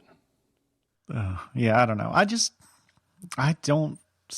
feel like I watch a crud load of TV, and apparently I don't watch any, or I just watch the wrong TV. Are you watching NCIS with the senior citizens? No, but I did watch CSI for a long time. Oh, well, you're getting close. I was close. Enhance. I'm Zoom it sniffing in. out. Rotate it around. Enhance again. Look, a license plate. If we were back, if Casey was born 20 years early, he'd be watching Matlock. You're such a jerk, but you're probably right.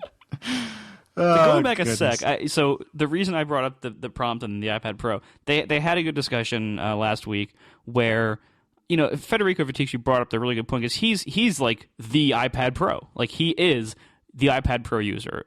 He might be the only one. I don't know. Maybe him and Dr. Drang. No, I don't think he even uses one. Anyway, the reason why, so the rumors are that Apple's going to make a larger iPad, maybe 12.9 inches ish, and that this will be a quote iPad Pro of some sort. And the rumors are all really confused and inconsistent as to whether this is going to also be a convertible MacBook Air with a keyboard, an optional keyboard. There's one that would fold back like a convertible tablet, or whether it would even run OS 10 or iOS, whether it will have an Intel or an ARM processor, whether it has an ARM processor that runs OS 10. Who knows? And so the problem with all these rumors is that, and maybe the OS thing is more interesting, but the problem is that the size of the iPad is not really what's holding it back for most types of quote pro uses, whatever that means. That's a whole discussion of what that even might mean. The size is not holding it back. There are uses of the iPad where people want a bigger size. Like I had asked on Twitter a couple of weeks ago when this rumor first came out, like, what would a bigger iPad even solve? Who's really asking for that? And the most common responses were either nobody, I like my mini, or it was, of course, a bunch of geeks follow me, so it was that mostly. But it was also a lot of people who do music production in particular said they would love a lot more screen space, and there's a few other verticals like this where more screen space would be nice on the iPad and would be worth the extra size. But for the most part, I certainly don't think it's mass market. And the problem is that the size of the screen is not holding back pro usage. What's holding back pro usage, and this is what they were talking about in the prompt, is iOS and the structure and the restrictions of iOS. And this is not an easy problem to solve. This is like the multitasking system is really extremely rudimentary in iOS and very limited. Document models and file storage and sharing data between applications, and all of that stuff is extremely primitive on iOS, and it's just so limited. That's really most of the problem. And if you're going to make a, quote, pro iOS device, iOS itself needs major changes, and that's not going to happen quickly or easily, and many of those changes would actually make iOS worse at its core functions. And so they probably aren't, like, I'm guessing that this kind of pro iOS is probably not really happening. And I think the iPad Pro, the Pro super compact Mac is the MacBook Air, or a super compact Apple device. I think it's the MacBook Air. I think, and we've ranted about this before, which I got some flack for, but actually in the prompt, it's funny, on the prompt, Federico was arguing with a point that I didn't make, and he clarified that at the very beginning, but most listeners, I think, missed that. And so they were telling me, oh, he was ripping you apart on the prompt, and he actually wasn't. He actually agreed with most of what I said, I think. But anyway, if you're hitting these massive barriers with the iPad and having to jump through all these different hoops of bouncing between 10 different apps and these weird URL schemes that are kind of hacked together and trying to share data in weird methods because you can't share it directly.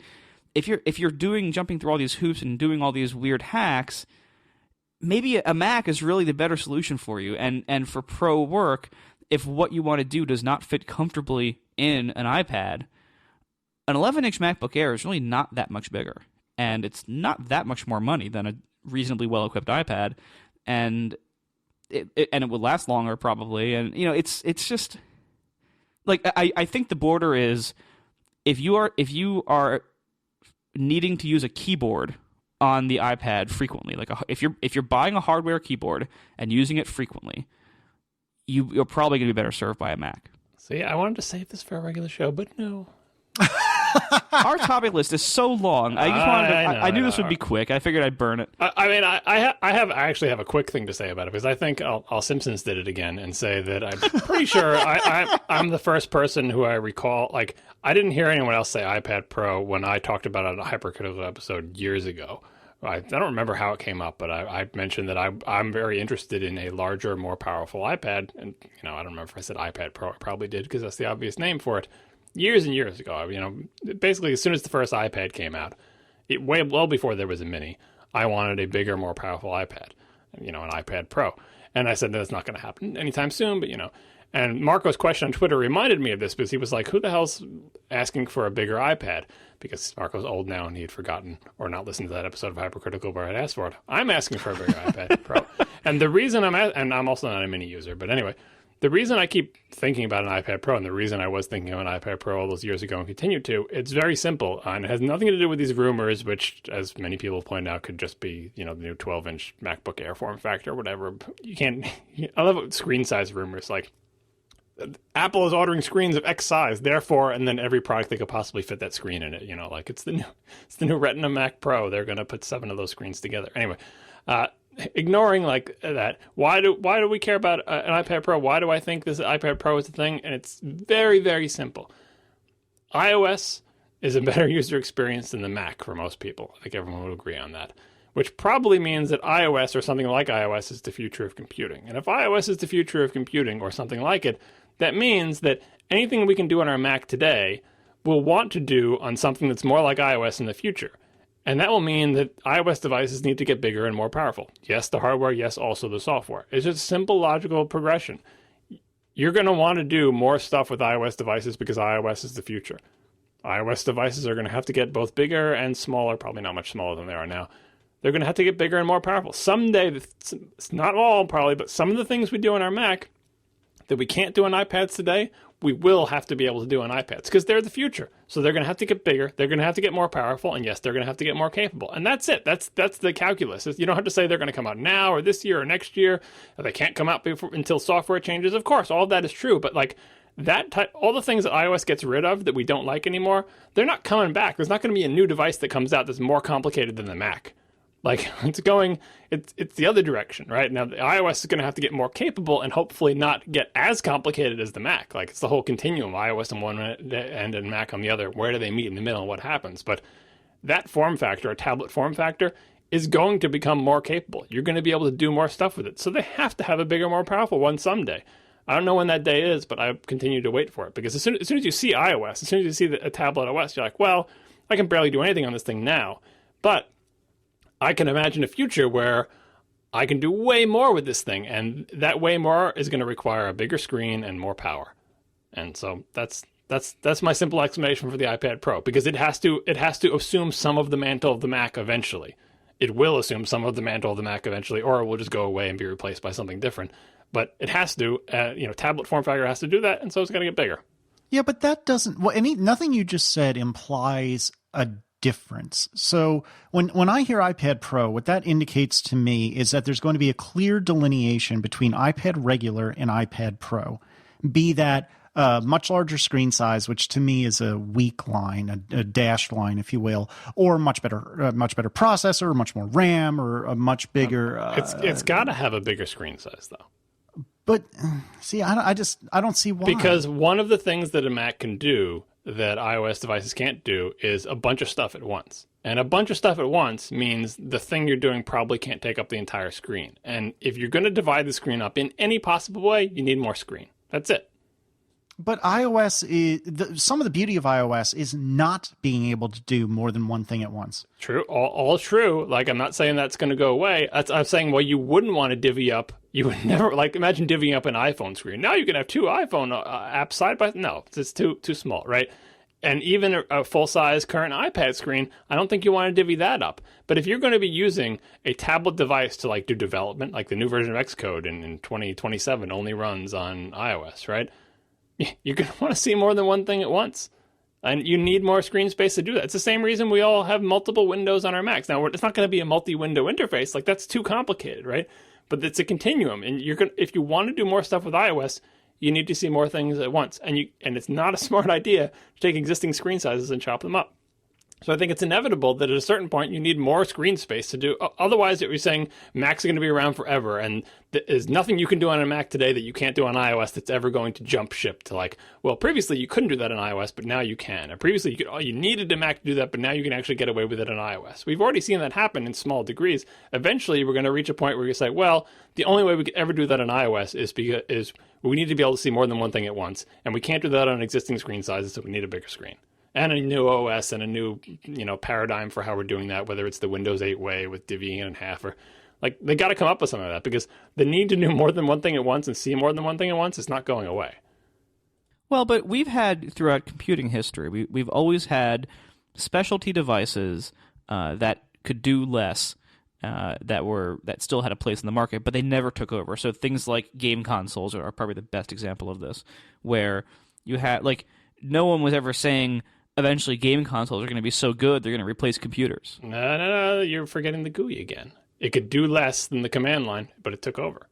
The problem I see with trying to make tablets replace computers, the biggest problem by far, is the same thing I was saying on my blog, which was horrible in 2009, when I was basically, there were all these rumors that Apple was going to make a tablet, and I wrote a few articles that were, the gist of it was, Apple's going to have to solve the input problem, because the biggest problem with tablets, and the reason they've never taken off before, is because of input. And because, you have this weird thing where, like, it's trying to do computer tasks, but keyboards for tablets have always sucked, unless they've been full-on laptops that do the convertible thing, in which case they're big and kind of crappy tablets. And so what are they going to do to solve this, right? And in fact, they didn't solve it. They just punted. They basically said, you know what? We're just going to keep the on-screen keyboard that we had in the iPhone, and it's going to work okay. And they did, and it does. It works okay. It doesn't work amazingly. It's very limited, and there's a lot of things that people are demanding real keyboards for very good reason, because real keyboards work way better. And so they didn't solve that problem with the iPad. That doesn't mean they ever will. It doesn't mean that, like, I think multitasking on a full computer kind of requires good, advanced, fast input. And so you not only have to solve the keyboard problem of... Who's to say an iPad Pro wouldn't have a keyboard? Well, so maybe it will. So the bigger problem is, what do you do with the mouse? Because iOS doesn't... And there was a good discussion on the talk show this week about this, too. iOS is not built for a mouse cursor. A mouse cursor doesn't really... I mean, you could, like, you can do it in the simulator, but it kind of sucks, and it's very clearly not made for that. The experience of using a hardware keyboard with an iPad and having to keep reaching up to the screen with your finger to touch things is really terrible. And so, there's these major problems with iOS that they would have to solve. It's a problem only in the sense of trying to make it replace computers. Well, they're not trying to replace computers. They're just trying to take some of the functionality that currently requires computer and allow it to be done on the iPad. That's the history of iOS and the iPad. Things that previously required a computer are now feasible on iOS devices. Well, yeah, but that's always been the case with iOS. It's always been, expanding its reach a little bit, but there are these major barriers that it doesn't really easily cross because of things like input and multitasking. It's going to be difficult, yeah. And even the multitasking problem is not technically difficult, but UI-wise. But I think it has to happen because the alternative is relegating the human race to have to use windowed personal computers of the type that we know now forever. And they're just too complicated for regular people to use. They're just the windowed interface with file system access and folders, and we all love it. We all think it's great. It will always exist for expert users, but humanity has voted, and they want things that they can touch that are not as complicated. And so we are tasked with, we have to find a way to make more things possible with these things that people actually want to use that are harder to screw up. That's just progress. Make it so it's not so complicated, so there's not so much to know, so it's harder to break, so it's more reliable. We've done that with iOS. We've done it by shedding almost everything that's, that you can do with the personal computer, but we'll say, how much of that can we get back without compromising the complexity? And if we screw it up and bring too much of the computer stuff over to iOS, then maybe we'll need another reboot and let's try this again and start over with a different paradigm sometime in the future. But I think this is what's going to happen. Is this is our opportunity to make iOS more capable. Does it include putting a keyboard on it? Maybe it does. Maybe it doesn't. Maybe, what can you do without a keyboard? Or do we need a mouse or do we not need a mouse? We don't like to reach up for the thing. Do we want to have it on our lap? Do you want to have a better virtual keyboard? I don't know what the solutions are to these things, but baby steps would just be, Windows 8 is already doing it with if you've got a big enough screen, sometimes you want to see a Twitter app on the side while you're working in another app. Or sometimes you want to copy and paste from one app to the other without doing a switch type thing. The larger screen, being able to see more than one thing at once is a small step in that direction. And if done well, can open up lots of functionality that I haven't listened to this episode of the podcast you're talking about, but it can open up a lot of functionality that I assume they're complaining about. It's look, I just want to do a simple workflow where I've got a graphic editor and some links in a web page and I'm writing text, just blogging. How much easier it is blogging on a Mac because you have all those things kind of in play at once versus trying to do an iOS and you feel like you're constantly switching stuff. That is a surmountable barrier with some clever software and a larger screen. Ignoring the keyboard input and just keeping with our fingers, just being able to do a simple blog post synthesizing from some graphics and text and links and stuff. That's our next step. See, I don't think that's the next step. I feel like the next step is just, and I know everyone's been beating this to death, but just better inter-app communication. Because if you look at what Viticci is doing with X callback URL and URL schemes and chaining just ridiculous things together.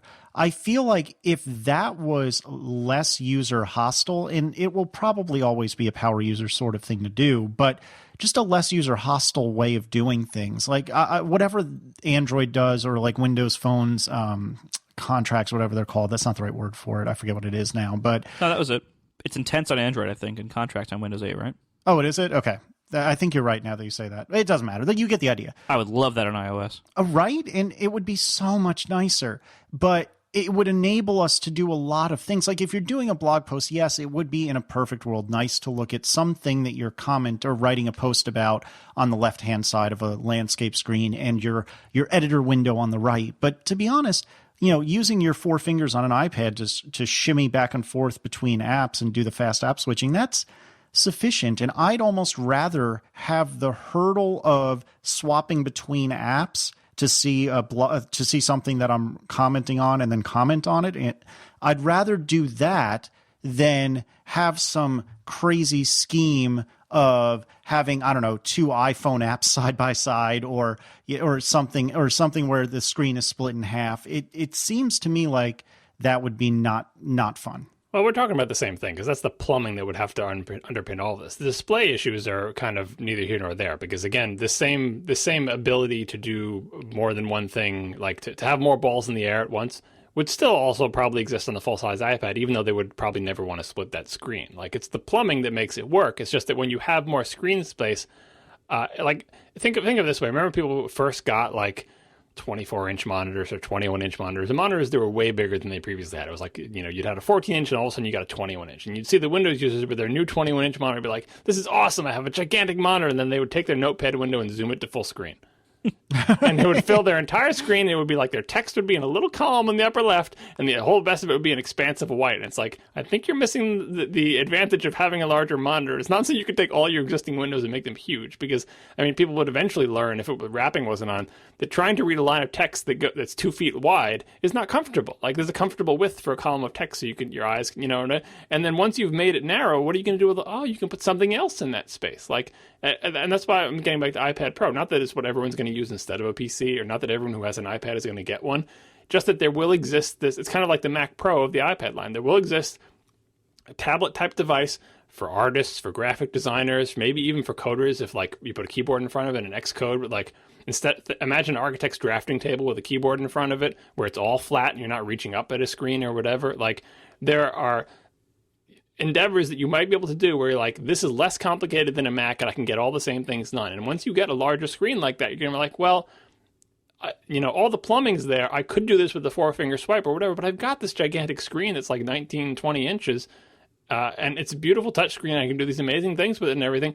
But sometimes I just want to see more than one thing on it. So they have to come up with some solution to that. And the solution can't be a bunch of windows, because that sucks. And we're just making the same stuff come back that we had before. So I don't know what the solution is, but I think that's inevitable if we ever want to leave behind the crappy things that computers make us endure now, but still get some of those advantages in some realms. And we'll still be all the single screen phones, and we'll still be the regular size iPads that normal people use. I'm just thinking if this is the reason the Pro is in the name.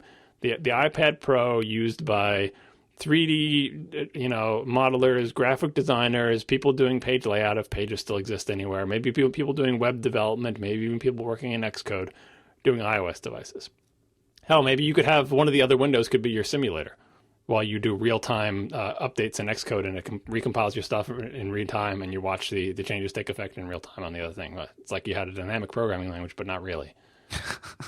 And that would be very cool. But doesn't the move for OS X to be more iOS-like, most specifically around full screen windows, and how that support has gotten a lot better in Mavericks, and it's actually kind of usable now, that makes me feel like some sort of windowing system isn't the right answer. And I know I'm harping on something that I really shouldn't harp on, but I just don't see how any sort of windowing is really the right answer. I think it's something else. It can't be that kind of window system. With OS X, again, like OS X is trying to become more iOS-like, and iOS is trying to do more things that previously only OS 10 could do. And I don't know who will lurch more in which direction and how that will go. Will one like get? My impression is that it's harder to make Mac OS 10 simpler or OS 10 simpler than it is to make iOS more capable. So I would imagine that's why I think the future is making iOS more capable and not. We can simplify OS 10 until it's just as simple as iOS. You'll never do it, nor should you ever. It will just be a disaster. Better to start with they were so smart to start really simple on iOS and just don't screw it up. And it's probably not going to be Windows. And like full screen mode on OS 10 is a great example because like now we've made it simpler. No, you've actually just made it more complicated because you left all the existing ones because you can't get rid of the existing windowing system, and nor should you. But now you have another mode to go into. And on iOS, they have the opportunity to do something better. And I'm not sure what it is or how it will work, but it can't be like OS 10 Windows. So it seems like the kind of Jobs forestall dynasty was pushing for the Mac to become more iOS-like, for iOS to get better. But for the most part, that era of Apple was pulling the Mac towards iOS, and it seems like now in the Tim Cook era and the restructuring of the divisions, it seems like Apple has become more confident in keeping the Mac and not trying to make the Mac iOS. And with all of this talk, and John, you've kind of been on this too. Like all of this talk about these two, merging eventually, has this built-in assumption that would be a good idea and that's inevitable. And I would question both of those things. I would say that we saw what happened when Apple tried to make the Mac more iOS-like. It kind of sucked. And everything you're talking about what iOS would need to become more pro, in a lot of ways that would make iOS worse. Well, I mean, it's like I said in the Mavericks review, it's picking the right things. What the Forstall Jobs thing was like, they were picking the wrong things to make the Mac iOS. Like they picked some of the right things, but like for the right things they did pick, we like. For example, the App Store is a better way to deal with ignoring like the policy stuff, just in terms of the mechanics of like installing applications. It's better the App Store way than it used to be, where you go to a web page, download a DMG, mount it, blah, blah, blah. That's a simplification that came from iOS. It doesn't necessarily have to look like iOS or work the same way. The Finder doesn't need to be replaced with, Launchpad and with little shaky icons, and X's, well, they did that too. But the key feature is dealing with installing applications is a pain in the butt. It's not a pain in the butt on iOS. Can we bring that simplicity to the Mac? And they did, and they brought a bunch of other crappy baggage with it. Right? It's just about picking the right thing. So if you're going to do it the other direction and say, we want to make iOS more capable, don't pick the crappy things that just make it as complicated and evil as the Mac. You got to find the right things. Like, it's not like you're bringing a feature over, you're bringing a capability. Can I instruct someone over the phone on how to purchase and install an application on a Mac? Previously, you couldn't. Now you can. Right? Good job. Uninstall, not great, right? So, but like it's just a tiny little bit. Like it's why I keep talking about filing off the rough edges of OS 10. All the parts of it that are like complicated in ways that normal people shouldn't have to care about need to go away. And you got to just do that part and not try to be like, and we need to make this application look like an address book because it looks like that in iOS. And it's like, no, that's not the important part of the important part is like seamless data syncing through the cloud and blah, blah, blah. And they kind of screwed that up, right? But yeah, it's difficult. It's not saying it's an easy job, but that's what they have to do. Pick the right things, the right capabilities to bring over. Some of them can't be carried over. Some of them shouldn't be carried over. And some of them have to be done in a different way on the target platform. See, I would disagree that it's even possible to make a good combination. Like the problems that these two very different platforms solve, I think there's insurmountable differences in attempting to merge them. I mean, look at Windows 8. You're not going to get like one. Yeah, no one is. I don't think anyone's arguing you're going to. Both of these will go away and they'll be replaced by one thing. Like that's not going to happen because if you did replace it by one thing, it would have to be one thing that has so many different modes that it access to different things. Like, what's the point of you having? You'd have Windows 8. Yeah, exactly. Like you could just right now make up a new brand name and apply it to both OS 10 and iOS and say, hey, we're unified. It's one operating system. Just the way you install it on your Mac, it looks different and behaves totally different. You're right. It's exactly like Windows 8, where there's the desktop version and then this Metro thing over here, and that's not useful to anybody. Right. I think if both platforms maintain their confidence and they're both okay being themselves, I think everyone's better off. The platforms, Apple, the customers, regular people, nerds, power users, I think everyone's better off because I don't think trying to merge these two platforms together is possible to do well.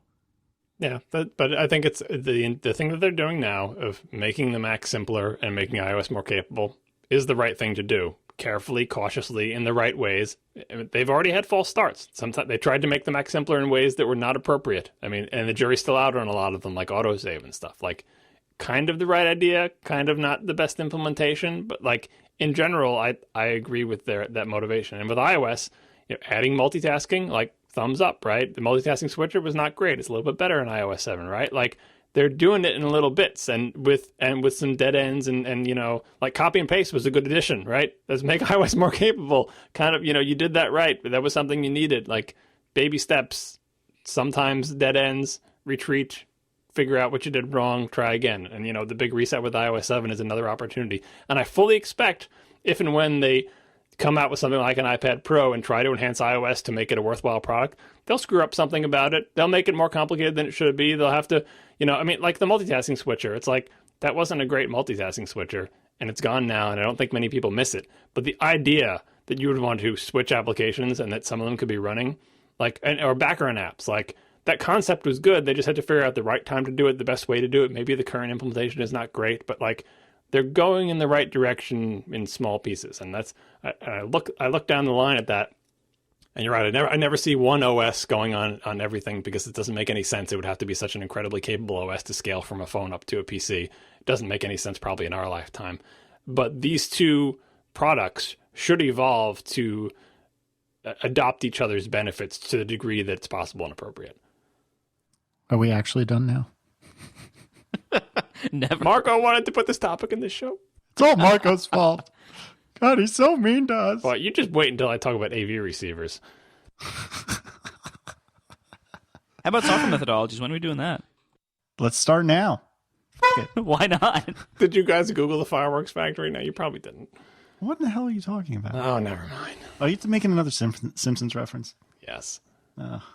Not all my pop culture references are from The Simpsons, but 90% of them are. All right, can we get titles? Yeah. I'm half tempted to start software methodologies, kind of to troll myself into staying up late. I do really like Roamio and Siracusiet. Yeah, what the hell was that? Where was I when that happened? There was no one said that. That's just someone making up a title. That's hell of a compliment, the Accidental Hypercritical podcast. It's a terrible title, but a great compliment. This was not an accidental hypercritical podcast. It was no accident. This was no boating accident. Do you get that one? Nope. Jesus. Chat room, do you see what I'm dealing with here? I need someone to commiserate. How many times have you said that? I don't. It just boggles my mind. It boggles my mind. This should totally be part of their drinking game. Like it's this should be on everyone's bingo boards. Do you see what I'm dealing with? When I get mad and become crazy because you guys don't know, like, just the most. I mean, I'm not that much older than you. You have no excuse. There's no excuse. Oh, John, trolling you might be my favorite thing in the world. I mean, I love you. If you start trolling me, it would work because like your actual lack of knowledge about pop culture, it's like impossible to parody. You could be like, that time I had actually seen that movie, but I lied just to annoy you. It's like, well, it's no worse than the ones you haven't legitimately seen, so it's not even effective trolling. Oh God, it's so true. It's like, is there a movie you can pretend to not have seen that is more implausible than the movies you've actually not seen? Forrest Gump? No, that's not that impressive. No one likes Forrest Gump. Yeah, speaking of the unprofessionals, listening to Marco, he was saying that he had seen the Star Wars movies. Like, Marco has seen Star Wars? I was so proud of you. Yeah, of course. Although I have not seen any Harry Potters, any Lord of the Rings. You're not missing anything on Lord of the Rings, I'll tell you that right now. No Star Treks. I was never a Star Trek guy, so Zero Star Treks ever? Zero. Yeah, I've seen bits and pieces of the TV show here and there, but never like sat down and really watched it. See, I was a religious Next Generation fan. Next Generation, excuse me. I'm already making myself sound terrible. You're already trolling? I'm trolling myself and John. And then I watched all of the movies up through like the second or third Next Generation one. I forget which one it was. That was the last one. But I know enough to know that the evens are the goods and the odds are no good. Debatable. You should watch the J.J. Abrams Star Trek movies. They're fun. Oh, I'm sorry. I have seen the new ones. Those are very good. I was talking about like right. It was Star Trek Generations, I think was the last one I saw, and then there were like 4 that were the Next Generation cast, staff, whatever you want to call them, and I missed those last 4 or whatever it was. You're not missing too much. I didn't think so. You watched the TV series Next Gen, so you can imagine that crew is not really cut out for action movies. No, I mean I loved the show. Don't get me wrong, but you're right; they're not cut out for action movies. All right, we need some titles here. Sorry, yes. So I'm going through the podcast by Lex and Dan Morin called "Not Playing," where they go through movies that like everyone has seen that Lex and Dan Morin have not seen, and they like watch them for the first time and record a commentary track. Well, they did Mannequin. I don't think that's a movie everyone has seen. Yeah, I haven't seen. Okay, I'm looking through here. All right, so Beverly Hills Cop. I've never seen that. Oh, so good. Die Hard 1. I don't think I've seen that either. So good. I've seen some of the recent ones. UHF. I did see UHF once. Hey, you're gonna drink from the fire hose. All right. I hated it, but I did see it. Field of Dreams. I'm pretty sure I have not seen. I might have seen bits and pieces on TV here and there, but I haven't seen the whole thing. I don't think. I've never seen it. Mannequin. Definitely not. I think I saw that when I was a kid and had inappropriate feelings about it, if memory serves. So did Lex. And Lethal Weapon. Definitely not. Lethal Weapon I've seen. I've seen all the Lethal Weapons, all the Beverly Hills Cops. Let's see. Field of Dreams never seen. UHF I don't think I've ever seen. Of course I've seen Die Hard. I mean, come on. I'm not an animal. And that's it, I guess. Titles, people. God! Titles. This is how John's trolling you, constantly taking us off the titles track. I didn't take you off the title. You were the one looking through Not Playing. I have been listening to that, though. But I only listen to the capsule ones. I don't do the commentary ones. I don't see any amazing titles. So, whatever. I'm a big fan of Roamio and Siracusiet, although I had to spell Romeo correctly, which that's not the way the TiVos people spelled it. Yeah, I had to look it up when I tweeted about it because I had made a guess and I was wrong. It's a stupid name. It's not a word. And it has nothing to do with roaming. It says under your TV, you're roaming. You can roam all over your house and the internet. Like, yeah, ugh, stupid. All right, can we go off air for just a minute before I pass out? Yeah, all right, we'll keep not picking titles. All right, thanks. Thanks, live listeners. Bye, everybody. We're so good at this. All right. We're professionals. Good grief.